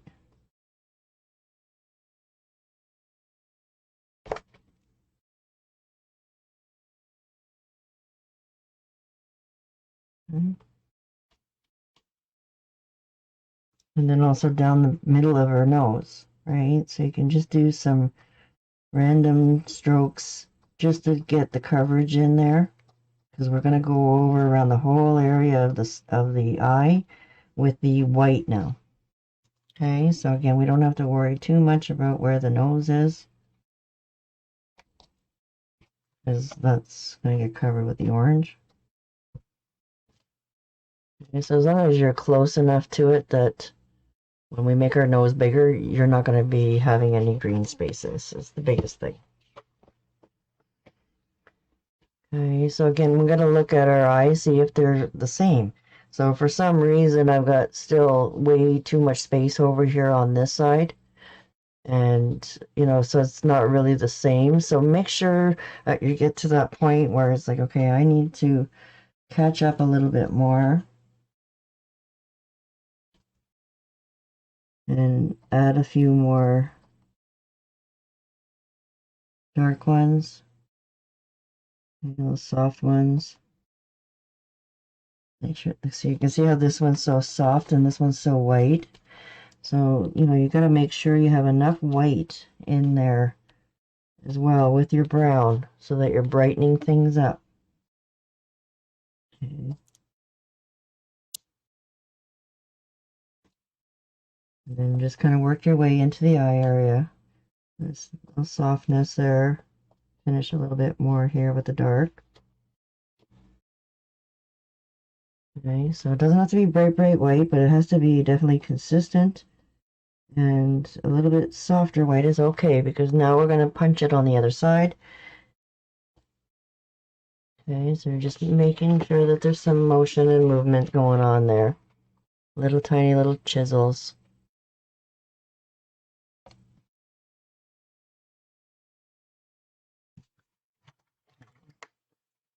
Brush is getting all muddy again.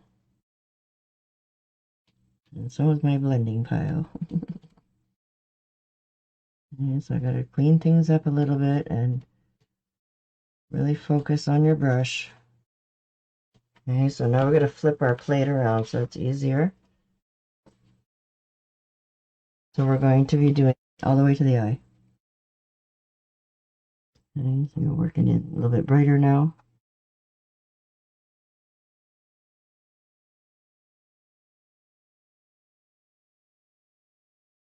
Alright, so just little chisel marks, guys. Nice and bright.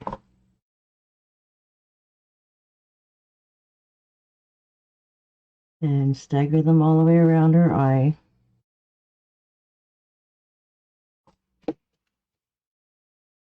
Okay, they look really nice and interesting. You can keep turning her around so then that way your circle stays focused to the shape. Okay, give her that little starlight kind of motion. Okay.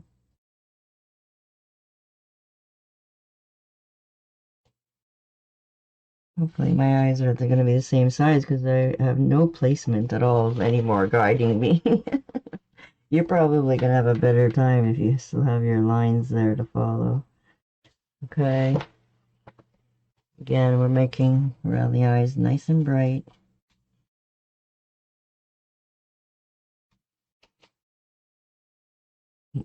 See my chisel, how fat it was because I was losing my thinness of my chisel there.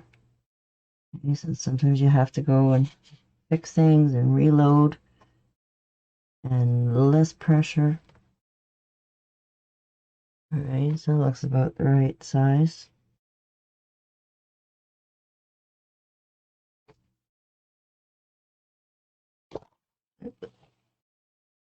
Yeah, it's looking good.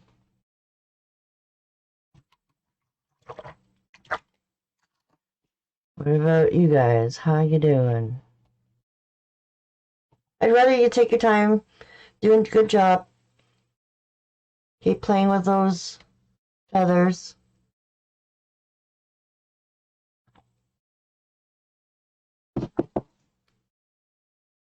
Okay, and don't worry too much about those little areas if you do see the odd little green.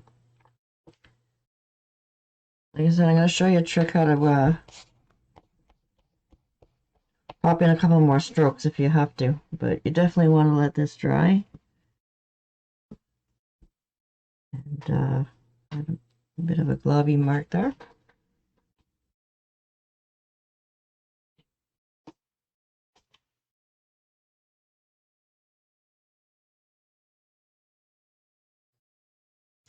So now we're definitely going to need some orange and daffodil yellow.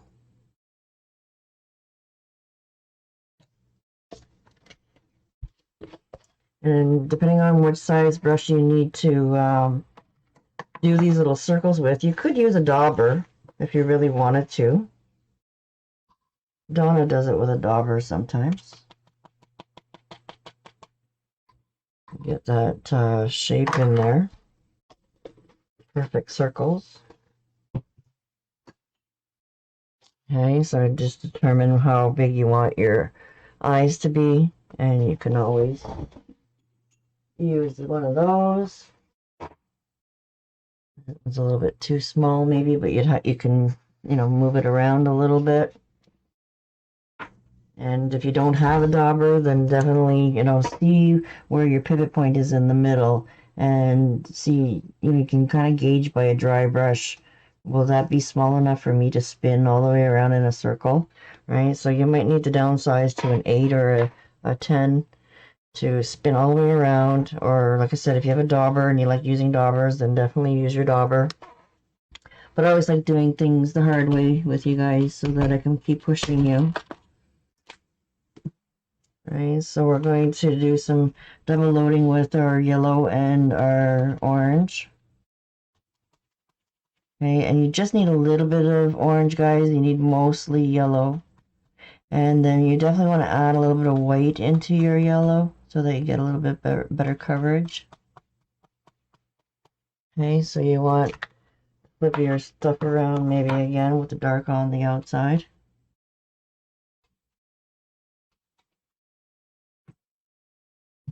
Okay, so you definitely have more yellow brush on it so that you have just maybe a little bit of a line on the outside. Okay, and then you're going to do your little circle. If you guys did my whole program, a lot of your, I don't like those circles, but I hope that you guys see how many times I do them in different projects. There was a reason why I was getting you guys to practice your circles. Alright, so they're the fruit program. They're some of my flowers that actually have circles in them. Right, so it's really good to learn how to pivot all the way around. So you're going to go from like 9 o'clock all the way over to 3 o'clock. Then if you have to pick up your brush, reload again, you can. Spin it around upside down from 9 o'clock over to 3 o'clock. And then if you want to smooth it out a little bit, you come over and go from 6 to 12 to try to spread that out so that you're making it round. And then again to smooth things out a little bit. Okay, so you'll notice with the yellows and the oranges that sometimes they are very translucent. All right, so definitely sometimes letting it dry, adding a bit more white into it for the first coat will give you a little bit more coverage. Okay, so don't be afraid to go in and play with your little circles. And if you're not getting enough coverage, like see the difference, how much brighter it is now. You definitely want to just let this dry. And then we're going to go over it again to intensify it a little bit more. Okay, so you want to make sure your eyes are nice and big. And oops, this one was a little smaller, so I'm just trying to push it out just a little bit bigger. I just keep playing with them, guys, until they're similar sizes. Okay, again, just for the coverage, I want to add that little bit more white in there. And again, try not to be too globby around your edges. Okay, sometimes if I feel like I'm too globby, I'll pull some out. Okay, so if you get that white in there a little bit, and then that'll give it a nice set base for another coat, and then her eyes will be a lot brighter when we put the second coat on there. Okay. So even with the dauber, guys, I would believe that, you know, you'd still have to go over it again. And or you can daub it with white first and then daub it with your colors after it dries so that you get that intensity. All right, because we're fighting the green background, guys, remember? So we do have to do a little bit of base coating sometimes. Okay, so now we have her eyes pretty much set. And then we're going to go into putting her little nose in there. All right. So again, you're still got your double load. Add some white in there so you can get that coverage. All right. So what I did with her little nose is you're going to push down. And then you're going to pull all the way down. And turn your little brush around. And pop up on your chisel to give yourself that little hook. And so if you have to add more white in there for the first coat, you can always add a little bit more white, and then we're going to let this dry while we do her hat and her purse. Okay, so make sure that it's looking proportioned. So maybe I have to make it a little bit wider here up at the top. Okay, that looks a little bit better. Okay. If you have to pop the pattern back on just for placement of her nose or anything like that, sometimes people will do that too. Let it dry really well and put your pattern back on just so that you can get the shape of other dimensions. Okay, so just kind of cleaning it up. You can always erase stuff, guys, once it's dry. If you feel like you made it too big, clean up your brush and make your nose a little smaller.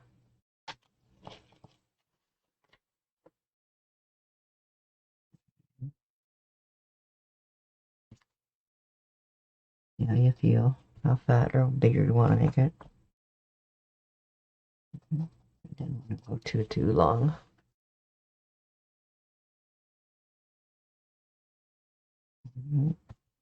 So sometimes I do some erasing, yep, to fix things or perfect things, especially while it's wet. Okay, so we're going to definitely need some black. I'm going to get her hat started.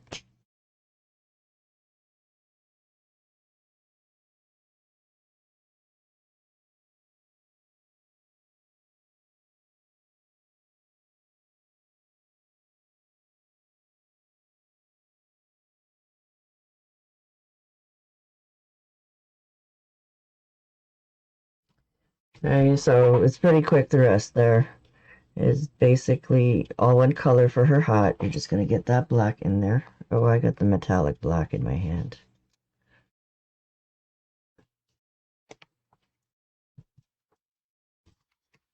That's the wrong black. That doesn't help. Or if you want to make it like a Parisian blue hat, you know, like a nice dark purple or dark blue, you know, you can always change the color of her hat. There, that's better. There's a shimmer black that's available too. That's what I grabbed by accident. My eyes are just getting worse and worse, I swear. Okay. I'm gonna kind of follow my shape here a little bit. Bring that up a little bit more. And then just out. And then we're gonna add some white to this to add some highlights in there once it's dry. Okay. Just a whimsical kind of hat. Okay. And I didn't put those leaves in there yet either. So I can put some shadow leaves in there too.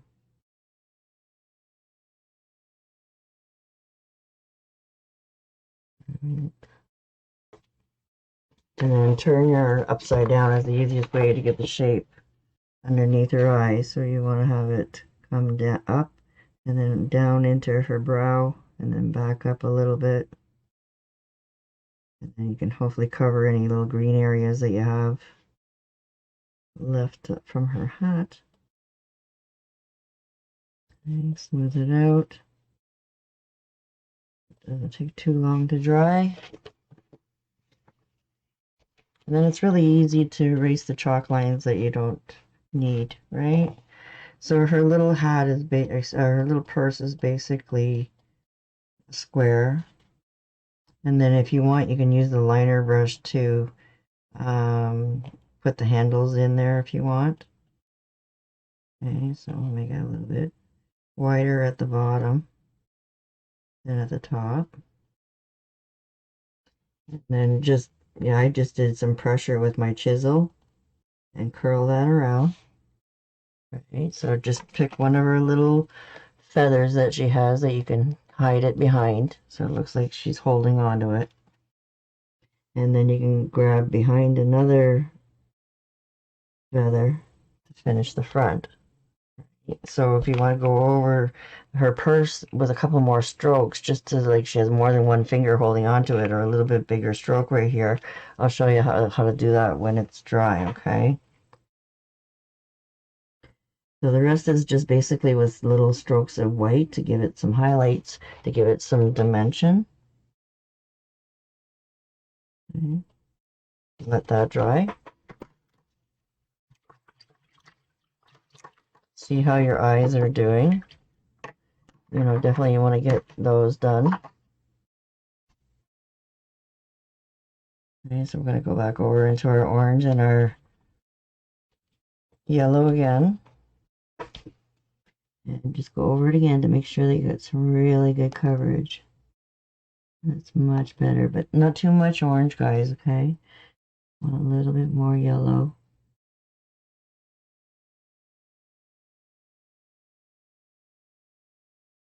As you see, it's much brighter now the second time. Right. And then the same thing with the nose. Go over that again to get that brightness in there. Now I can follow my shape that I had.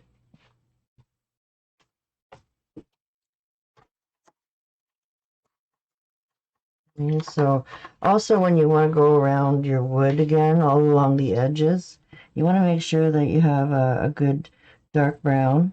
And if it's not dark enough for you, you can always add just that little tiny pea of black into your gradient. Okay, so sometimes I'll just side load a little bit into one side of my brush. I'm running out of spots there to do that in. You can just do with one color. Right, and come right along all the edges of your wood. It intensifies just the outside of it a little bit more.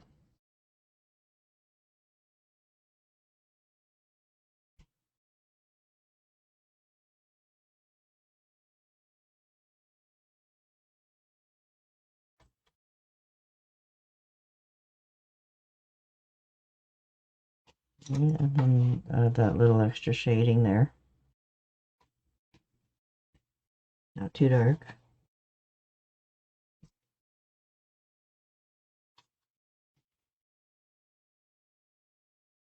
Do it on your chisel and just kind of float it in underneath her a little bit if you need to fix things, but hopefully you added that extra shading there earlier when I was telling you to add that darkness in there now. So again, you can always just go in and play around and just add just that little bit of darker streaks in there, a little bit here and there, just random. Wipe them out. Don't make them too dark.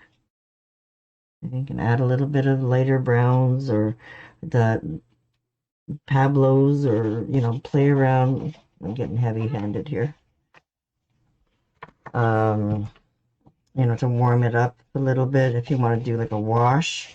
Sometimes I do just a very watery wash over my whole design after it's dry, and that'll help to add just that little bit more of a warmth in things. Okay, so I don't like it that one. Wipe that off a little bit. Okay, so it does like a little bit of a glazing effects. Okay, over your designs.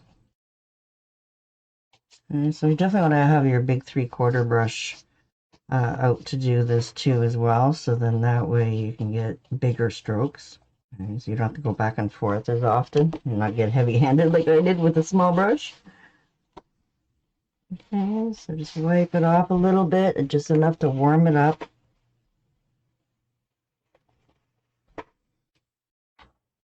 Add a little bit of lighter browns in there, play around, a little random streaky look. Oh, that's a little better. I really warmed that one up. Okay, a little bit of floating medium, just that tiniest amount of color, just to add that little bit of a warm wood look. Okay, just that glaze. There we go. This is the amount that you should have. Just that enough to warm things up a little bit, just to give it a little bit of difference from the color of your bird. Okay, so we have a little bit of orange or a little bit of Pablo or cinnamon.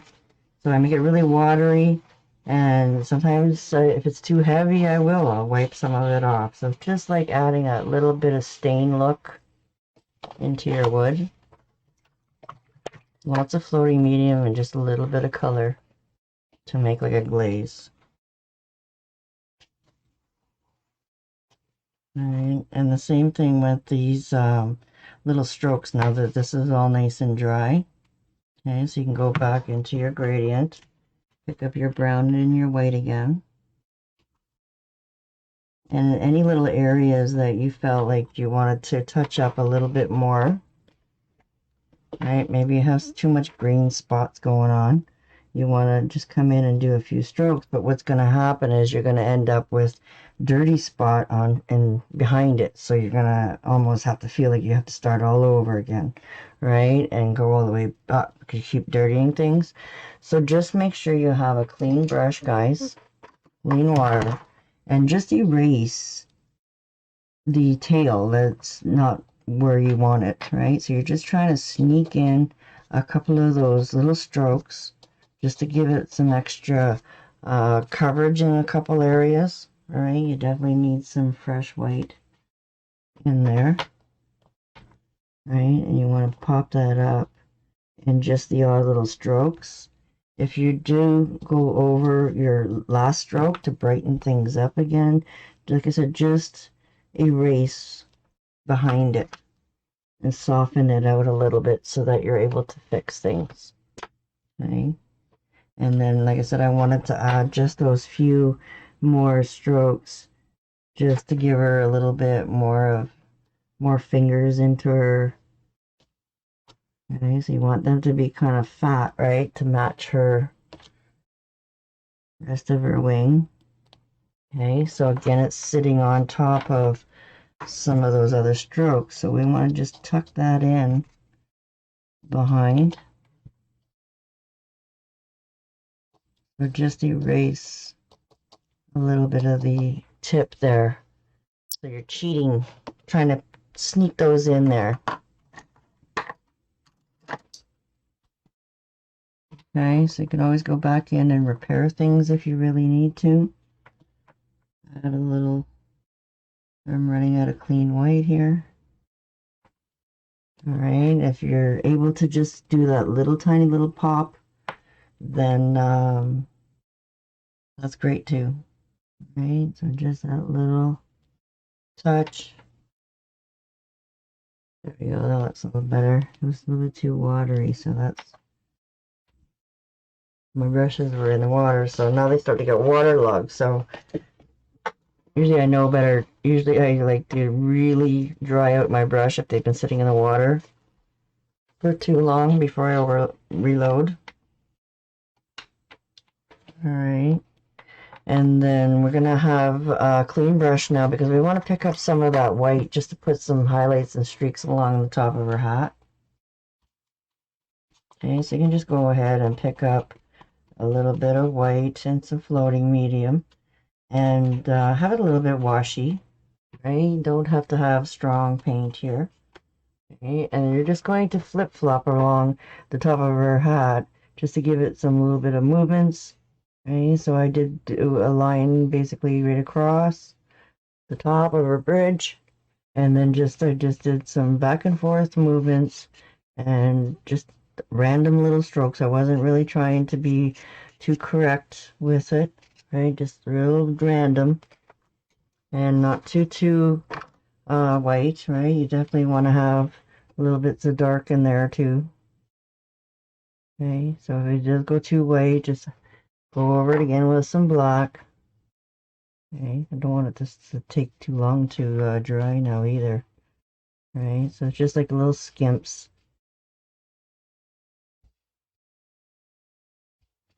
Okay, add some of that white. Just random little streaky guys, all right? You're not going to see much of it under her flowers and leaves.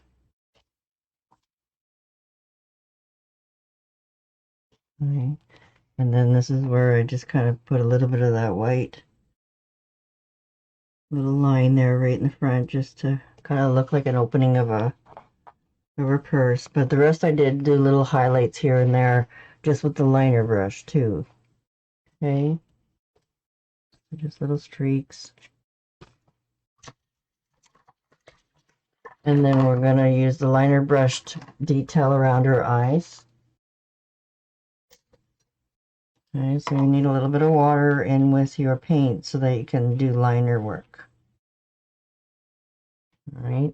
And if you want to intensify her eyes a little bit, you can always go and side load a little bit of red and add that little extra depth around her eyes as well with the red. Okay, but you can always just line it around, and you're just going to go very light so you have a nice small line around her eyes. Follow it around in a circle. It's always easier to pull towards you. Okay. Try to go as thin as you can. All the way around.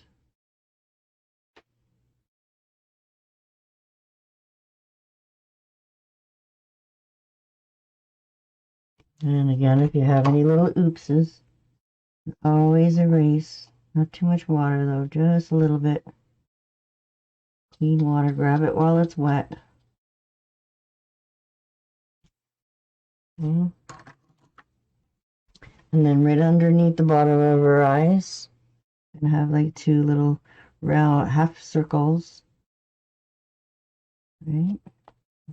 Do both your half circles at the same time. Make sure that they're the same size or close enough. Okay. And then we're going to put in, just fill it in. Okay. And then when it dries, you can add a little bit of white highlights in there too.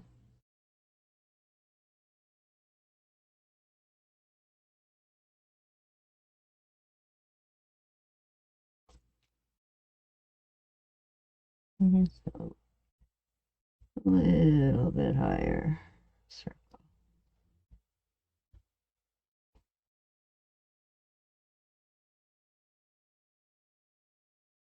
And for her nose to stand out a little bit more, you just come, like I said, a really fine line. Line around the nose. And then you can just do this little touch just to put that little nose in there. Okay, and then we can touch that with a little bit of white in there as well on top, and that'll also add a little flash of highlights. Okay, and then while we have the liner brush here too, you can choose to leave her without glasses or give her glasses, right? So what I did for the glasses is I put little C's, like little ticks here, right? Just two little half circles here, right? And then you're going to decide where her arms of the glasses are going to be, right? So it's just a little bit of a bend and a curl, and then stop just before you see her eyebrows. And so you want a little bit of a shape in her glasses, so you can go a little bit of a round and then towards that rim of her glass, right where the nose piece is there. Then come over from the edge of the side and then just go right again into the center.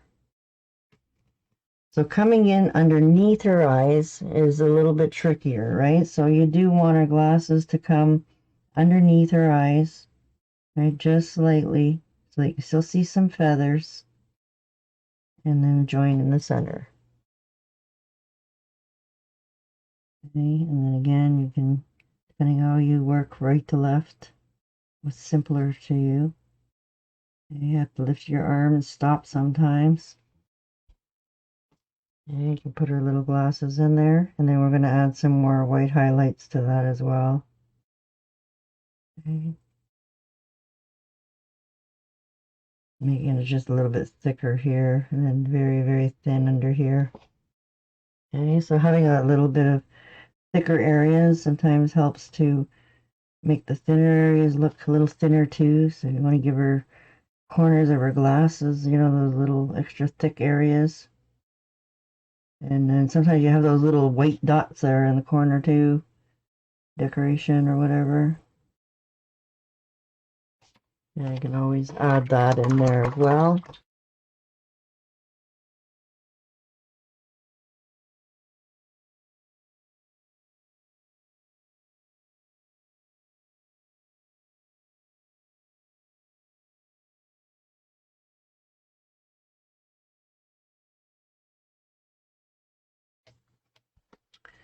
And so I definitely need some fresh white.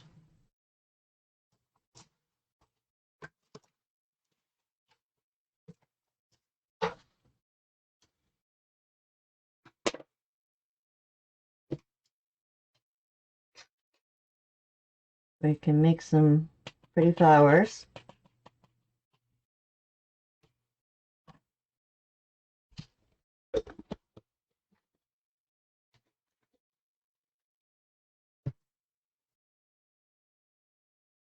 Okay, and again, depending on what size of flower you want to make, you can use your 10 or 8.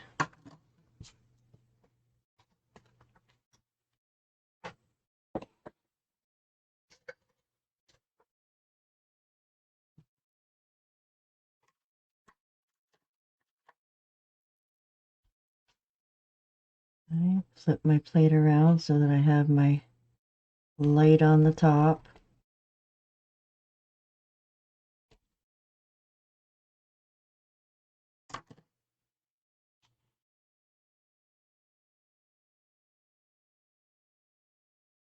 It could be just a soft, dirty white too, just nice powdery white, you know.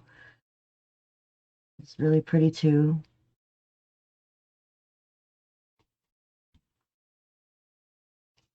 All right, and we can add some of those flowers. Okay, so you do your head.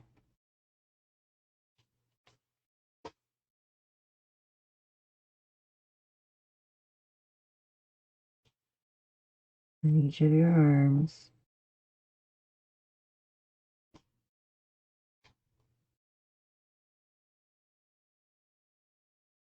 Little tiny. It's going to be a little bit difficult for some people. Then, like I said, you don't have to put those little tiny ones in there. You can just put little dot flowers or whatever, little decorations. Okay, and then we're going to do some more green leaves. So I'm going to wait to put those little tiny leaves in there a little bit later.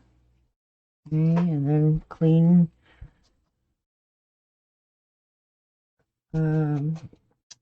brush to get rid of any chalk that might be kicking around. And there's a white dirty spot I must have had with my finger. That's okay, we'll put a leaf there. All right, so you want to try and get that little tiny 6 out. Do some tiny little flowers. I load my brush a little bit different when I do anything small with a size 6. Right, so really, really gentle. Pick up that color. And what I do is what I call a side-to-side blending pile. So then that way you can focus on those tiny little brushes. Okay, and then you're going to make sure you have a good amount of paint on there, nice and blended. Okay. I'm going to do them on this angle so I can do a couple little random strokes. Right.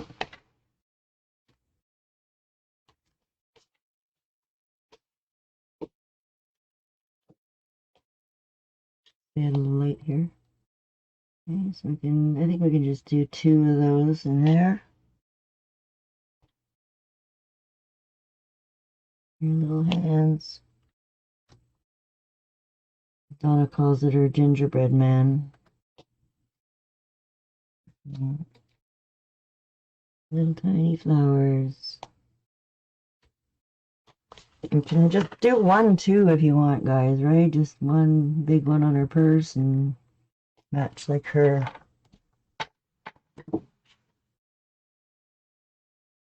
And I'm going to just tuck this in there. Okay. You need to let it dry, put another coat on there for better coverage if you need it. Okay, and then just the smallest little amount of daffodil. Give it that little center in there. Right, and just because we spent so much time with the practice too, and I showed you guys how to use the scruffy and everything. So just to do something quick here, I'm just going to do some random little yellow dots here in the center. Okay, like I did in my original. And then I want to show you guys these shadow leaves here as well. Okay, and then your leaves. Okay, so we're going to use the sap green and or a little bit of yellow into your citrus will help brighten things up a little bit too. Okay, so the first thing I wanted to do was do the shadow leaves so that some of them will be actually behind some of your bigger leaves. Okay, so the first thing you want to do is actually just go and pick up a little bit of floating medium, clean floating medium, and some fresh, even thick it is fine too for your shadow leaves if you want to do something a little softer. Okay, so you want to go and pick up a little bit of that dark green and find a spot here somewhere where we can actually water it down. Okay, I'm going to grab some of that sap green and I'm going to come over and grab a bunch of that floating medium and we're going to make a really translucent type green paint here, so it's like a little bit of a wash like I was showing you guys earlier. So even just grab some paint and put some floating medium in it, and you don't need 2 colors for these, you just need 1. Okay, so you can see that it's fairly translucent. Right, and then what you're going to do is just kind of have fun with it, guys, and just have some random 1-stroke leaves that are really looking like they're far enough away. Okay, so hopefully it's not too translucent that you can't see them. And just here and there, random little areas all over your paint canvas. Have fun with them. Flip flop, some up, some down. And just to add to a little bit more of that background. Make sure they're not too gloppy. Okay, so random here and there.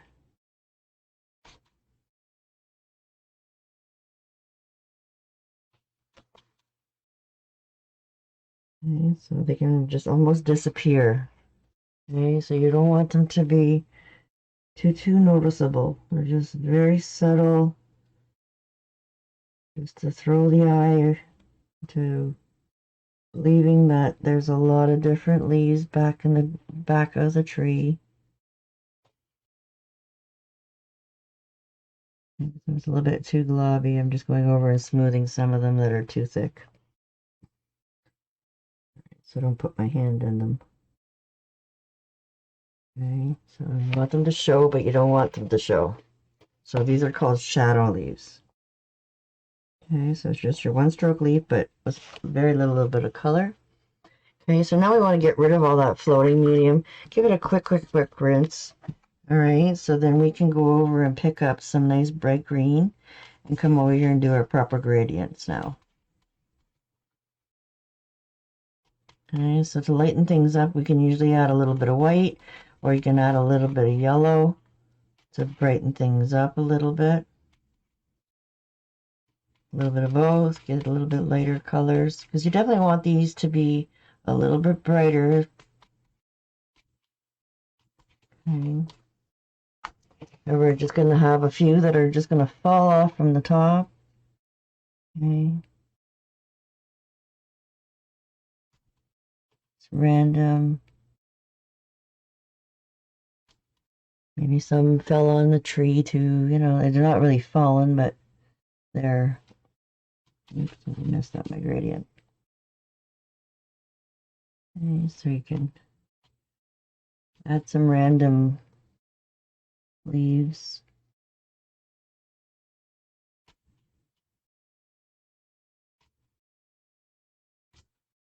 And don't forget to put your little stems in. You can always wait until they dry too if you want. You can erase them if you don't like them. Okay, so maybe a couple over here.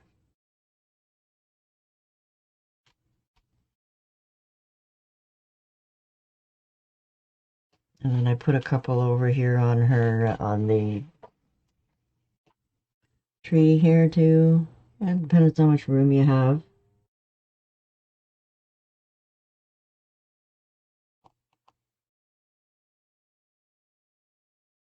Put them in different spots.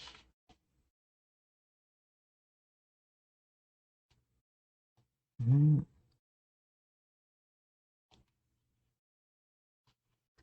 I put a couple underneath. So you see how if you're not bright enough, you got to add that little bit more yellow or a little bit more white. You can make them stand out like they're close to you. And then I put one up that's sitting right beside her too, so you can put your long stem there.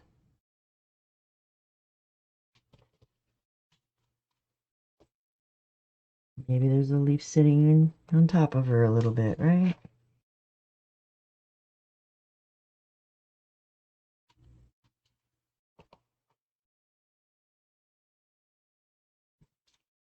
Mm.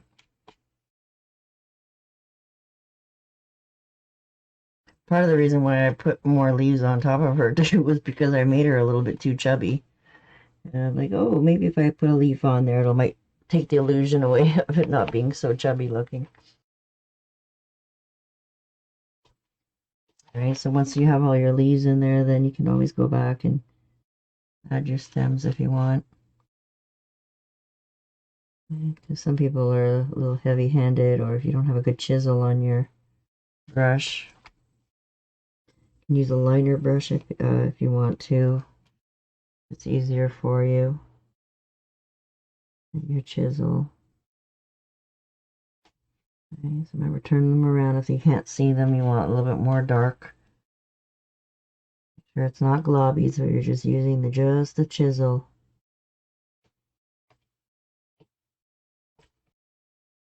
Okay, sometimes we do mess up. Then I just go right over the leaf again. And then try again a little bit thinner. Okay, and then if you want to go downsize to a smaller brush, you can always add a little smaller leaf on our hat if you want. And I definitely want that to be a little bit brighter. Add a little bit more yellow.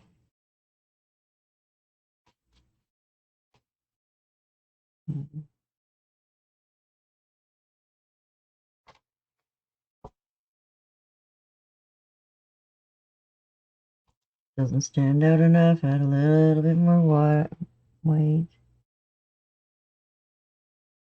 All right, so layer those leaves a little bit differently. A little smaller one there.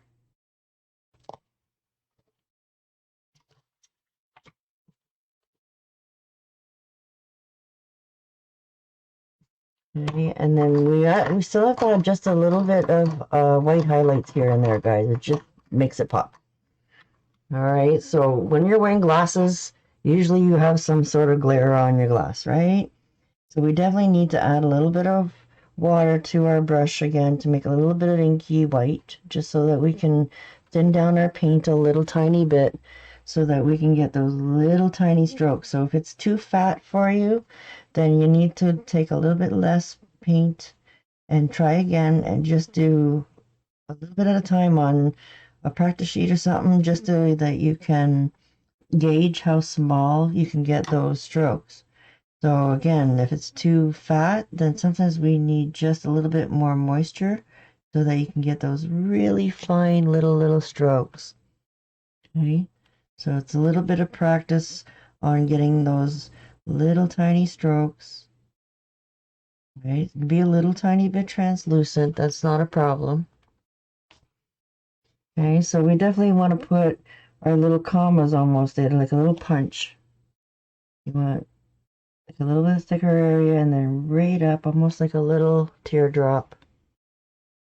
So those are her shines for her eyes, right? So we'll have some sort of little highlight in her eye. And then on the other side, I just the smallest little one, right? Sometimes you can put two little dots, you know, just to like a big dot and a big little slash, and then just another little dot in there. Okay, hopefully they're the same size, not too big. And if they're too big, you can always erase a little bit. All right. And then, like I said, I wanted to add some highlights to her glasses, right? So you want to add a little bit of highlight on her top of her glass. You know, you can put a little bit of line just ever so lightly along the top of the bridge, just so it looks like there's a little shine on her glasses.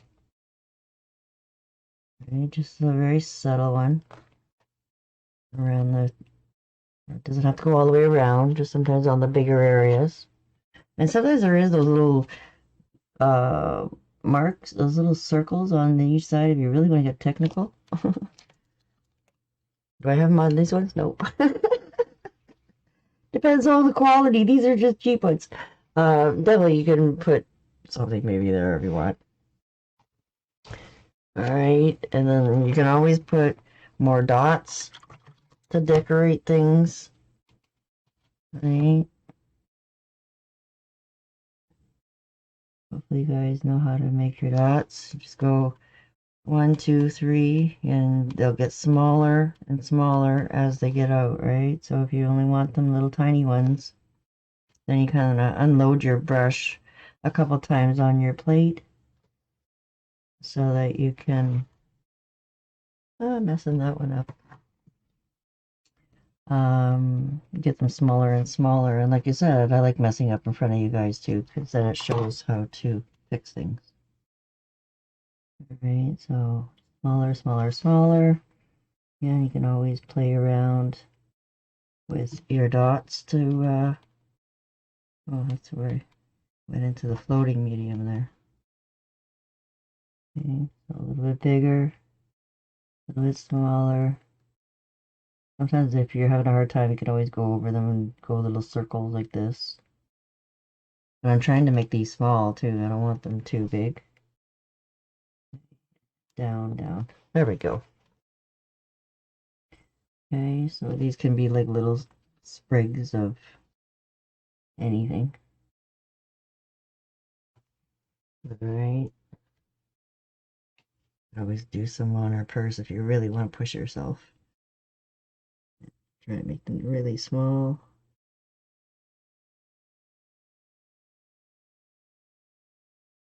Okay. Tiny little dots. Gotta match your hat, right? Because grandma's, it's all about matchy match. They have the purse and the shoes and everything and the lipstick and everything to match. right? Back in the day, that was very important to society. So you always wonder why grandma's like that, right? It's just because that's what the trends were like back then. You had to have the black shoes, the black purse, the black hat, you know, or the white shoes and the white purse and the white hat. And back in the day, hats were very important.